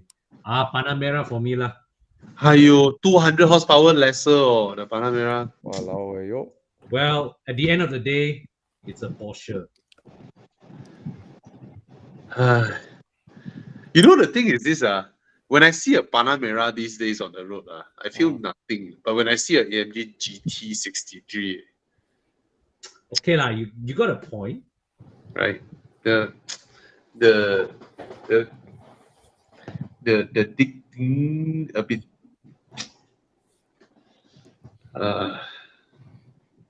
How much is that in Malaysia? The Panamera? Is it also 2 million? It's cheaper than the. I don't know. Panamera should be also 2 million now. Is it or 1.8? Yeah, this should be one of the. This is quite How high. much, Yang? Turbo Most S. expensive one. Oh. How much is the Turbo SE hybrid? 1.8 ah? It is Huh? 2.1. 2.1 ah? Or just Walao these two cars are Urus pricing You can buy Lamborghini Urus Gila 来 10:30 了。 DBX 707 pricing. 呀咯。 Walao this How? so really not? expensive these 4-door cars. Both also V8 ma. Yeah lah. Why you also confused? Both also V8 ma. Both also German ma. Ya咯. Just vote lor. Josiah. It's like never in my wildest nightmare. All bets are off now. No one believed me. See, no one believed me. The guy Josiah is our Olympian V8 ma. cyclist. It's not you all say what Nissan, Renault, both also German V8 ma. So never mind ma. Both answer also correct lor. Okay. Wow, Mercedes. Oh, Ryan Mayo asks he wants to buy the GT2. Email us at evoclub@horizon. We will send you the contact of that person who sent this into group chats. All right. And Jesus. Okay. Oh, round 4, nice. Ooh, that's a 575 Maranello. 575 Maranello or 550 Maranello? 550. Hey, 550 got scoop, man. I don't remember cleaning the car with a scoop. I remember Dave let me caress one of this. There's no scoop. Hey, got 550. No, I mean, okay, oh, actually, 599. Sorry, that's a 599. But 550 and 575, I can't tell the difference. Exterior. It's a beautiful car, though. It's in my eyes the prettiest Ferrari. Oh, this one is 550 with the fog lamps. Oh, 550. Oh, grill. yeah. Sorry, I cleaned up. I was The very grill. early on the 550. Yeah. Such a beautiful car.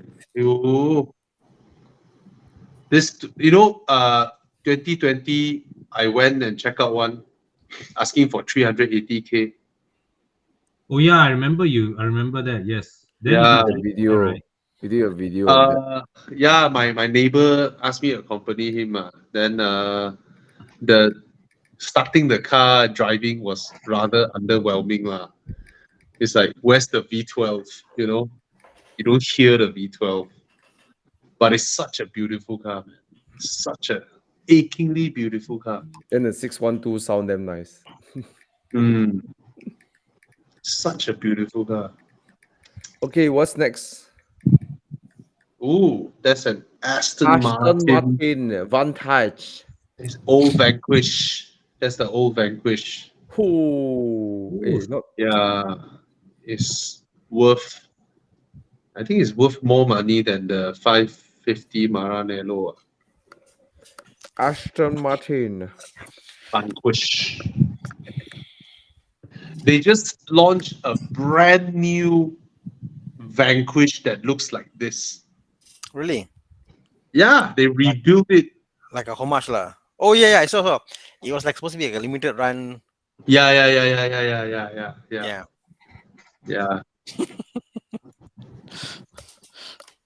No one need to teach them how to make money.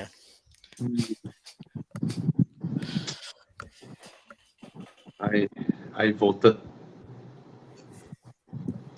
I have voted. Wow. So many went Vanquish. Hey, you all saw the F1 results. Right. Quite shocking, right? Did you all saw the F1 standing? No. Oh, the Aston Martin and Yeah. Yeah, Amongst so. car brands, right? Amongst yeah. car brands, right? How? Aston Martin is the number one. Aston Martin is above Mercedes, above Ferrari, above McLaren. So what the heck? So unbelievable. And then the first one is an energy drink. It's like, what the heck? Ding, ding, ding. Ding, ding, ding, ding.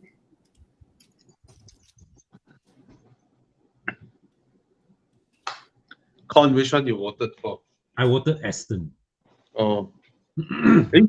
Thomas gone again. So You a Honda is better than an Aston, is it? A Honda? Oh, Red Bull. No, you cannot pull like that. There's no Honda name there. Yeah, Honda. it's just an energy drink. Honda is always better. Yeah, it's an energy drink. Okay, Thomas cannot. He's so sleepy. He decided not to say Okay. bye-bye. Yeah, Good night, Thomas. We love you. Okay. yeah. Okay, what's next? Okay. What did you vote, Thana? I voted for Ferrari, obviously. Yeah, me too. I voted for Ferrari. Obviously, lah. It's so pretty. There's something Too more than speed, more than anything else. It's just It's so sound, kingly beautiful. vibration. Yeah. It's so beautiful. Yeah. Anyway, is this the last one, Jiang? Oh, no more already, Jiang. Let's go on. Yeah. All right, guys. So,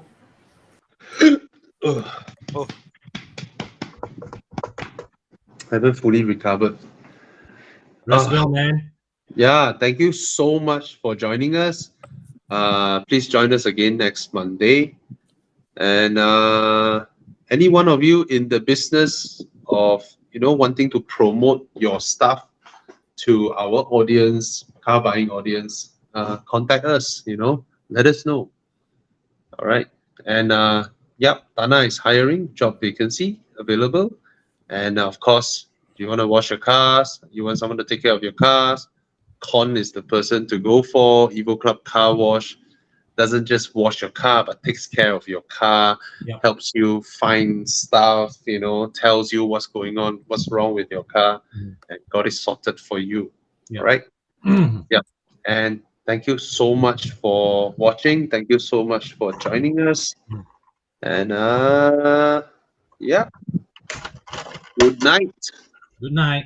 Bye, Till guys. the next week. See you We can guys. drive. Yeah. Drive with us. Good night, everybody. Thank you.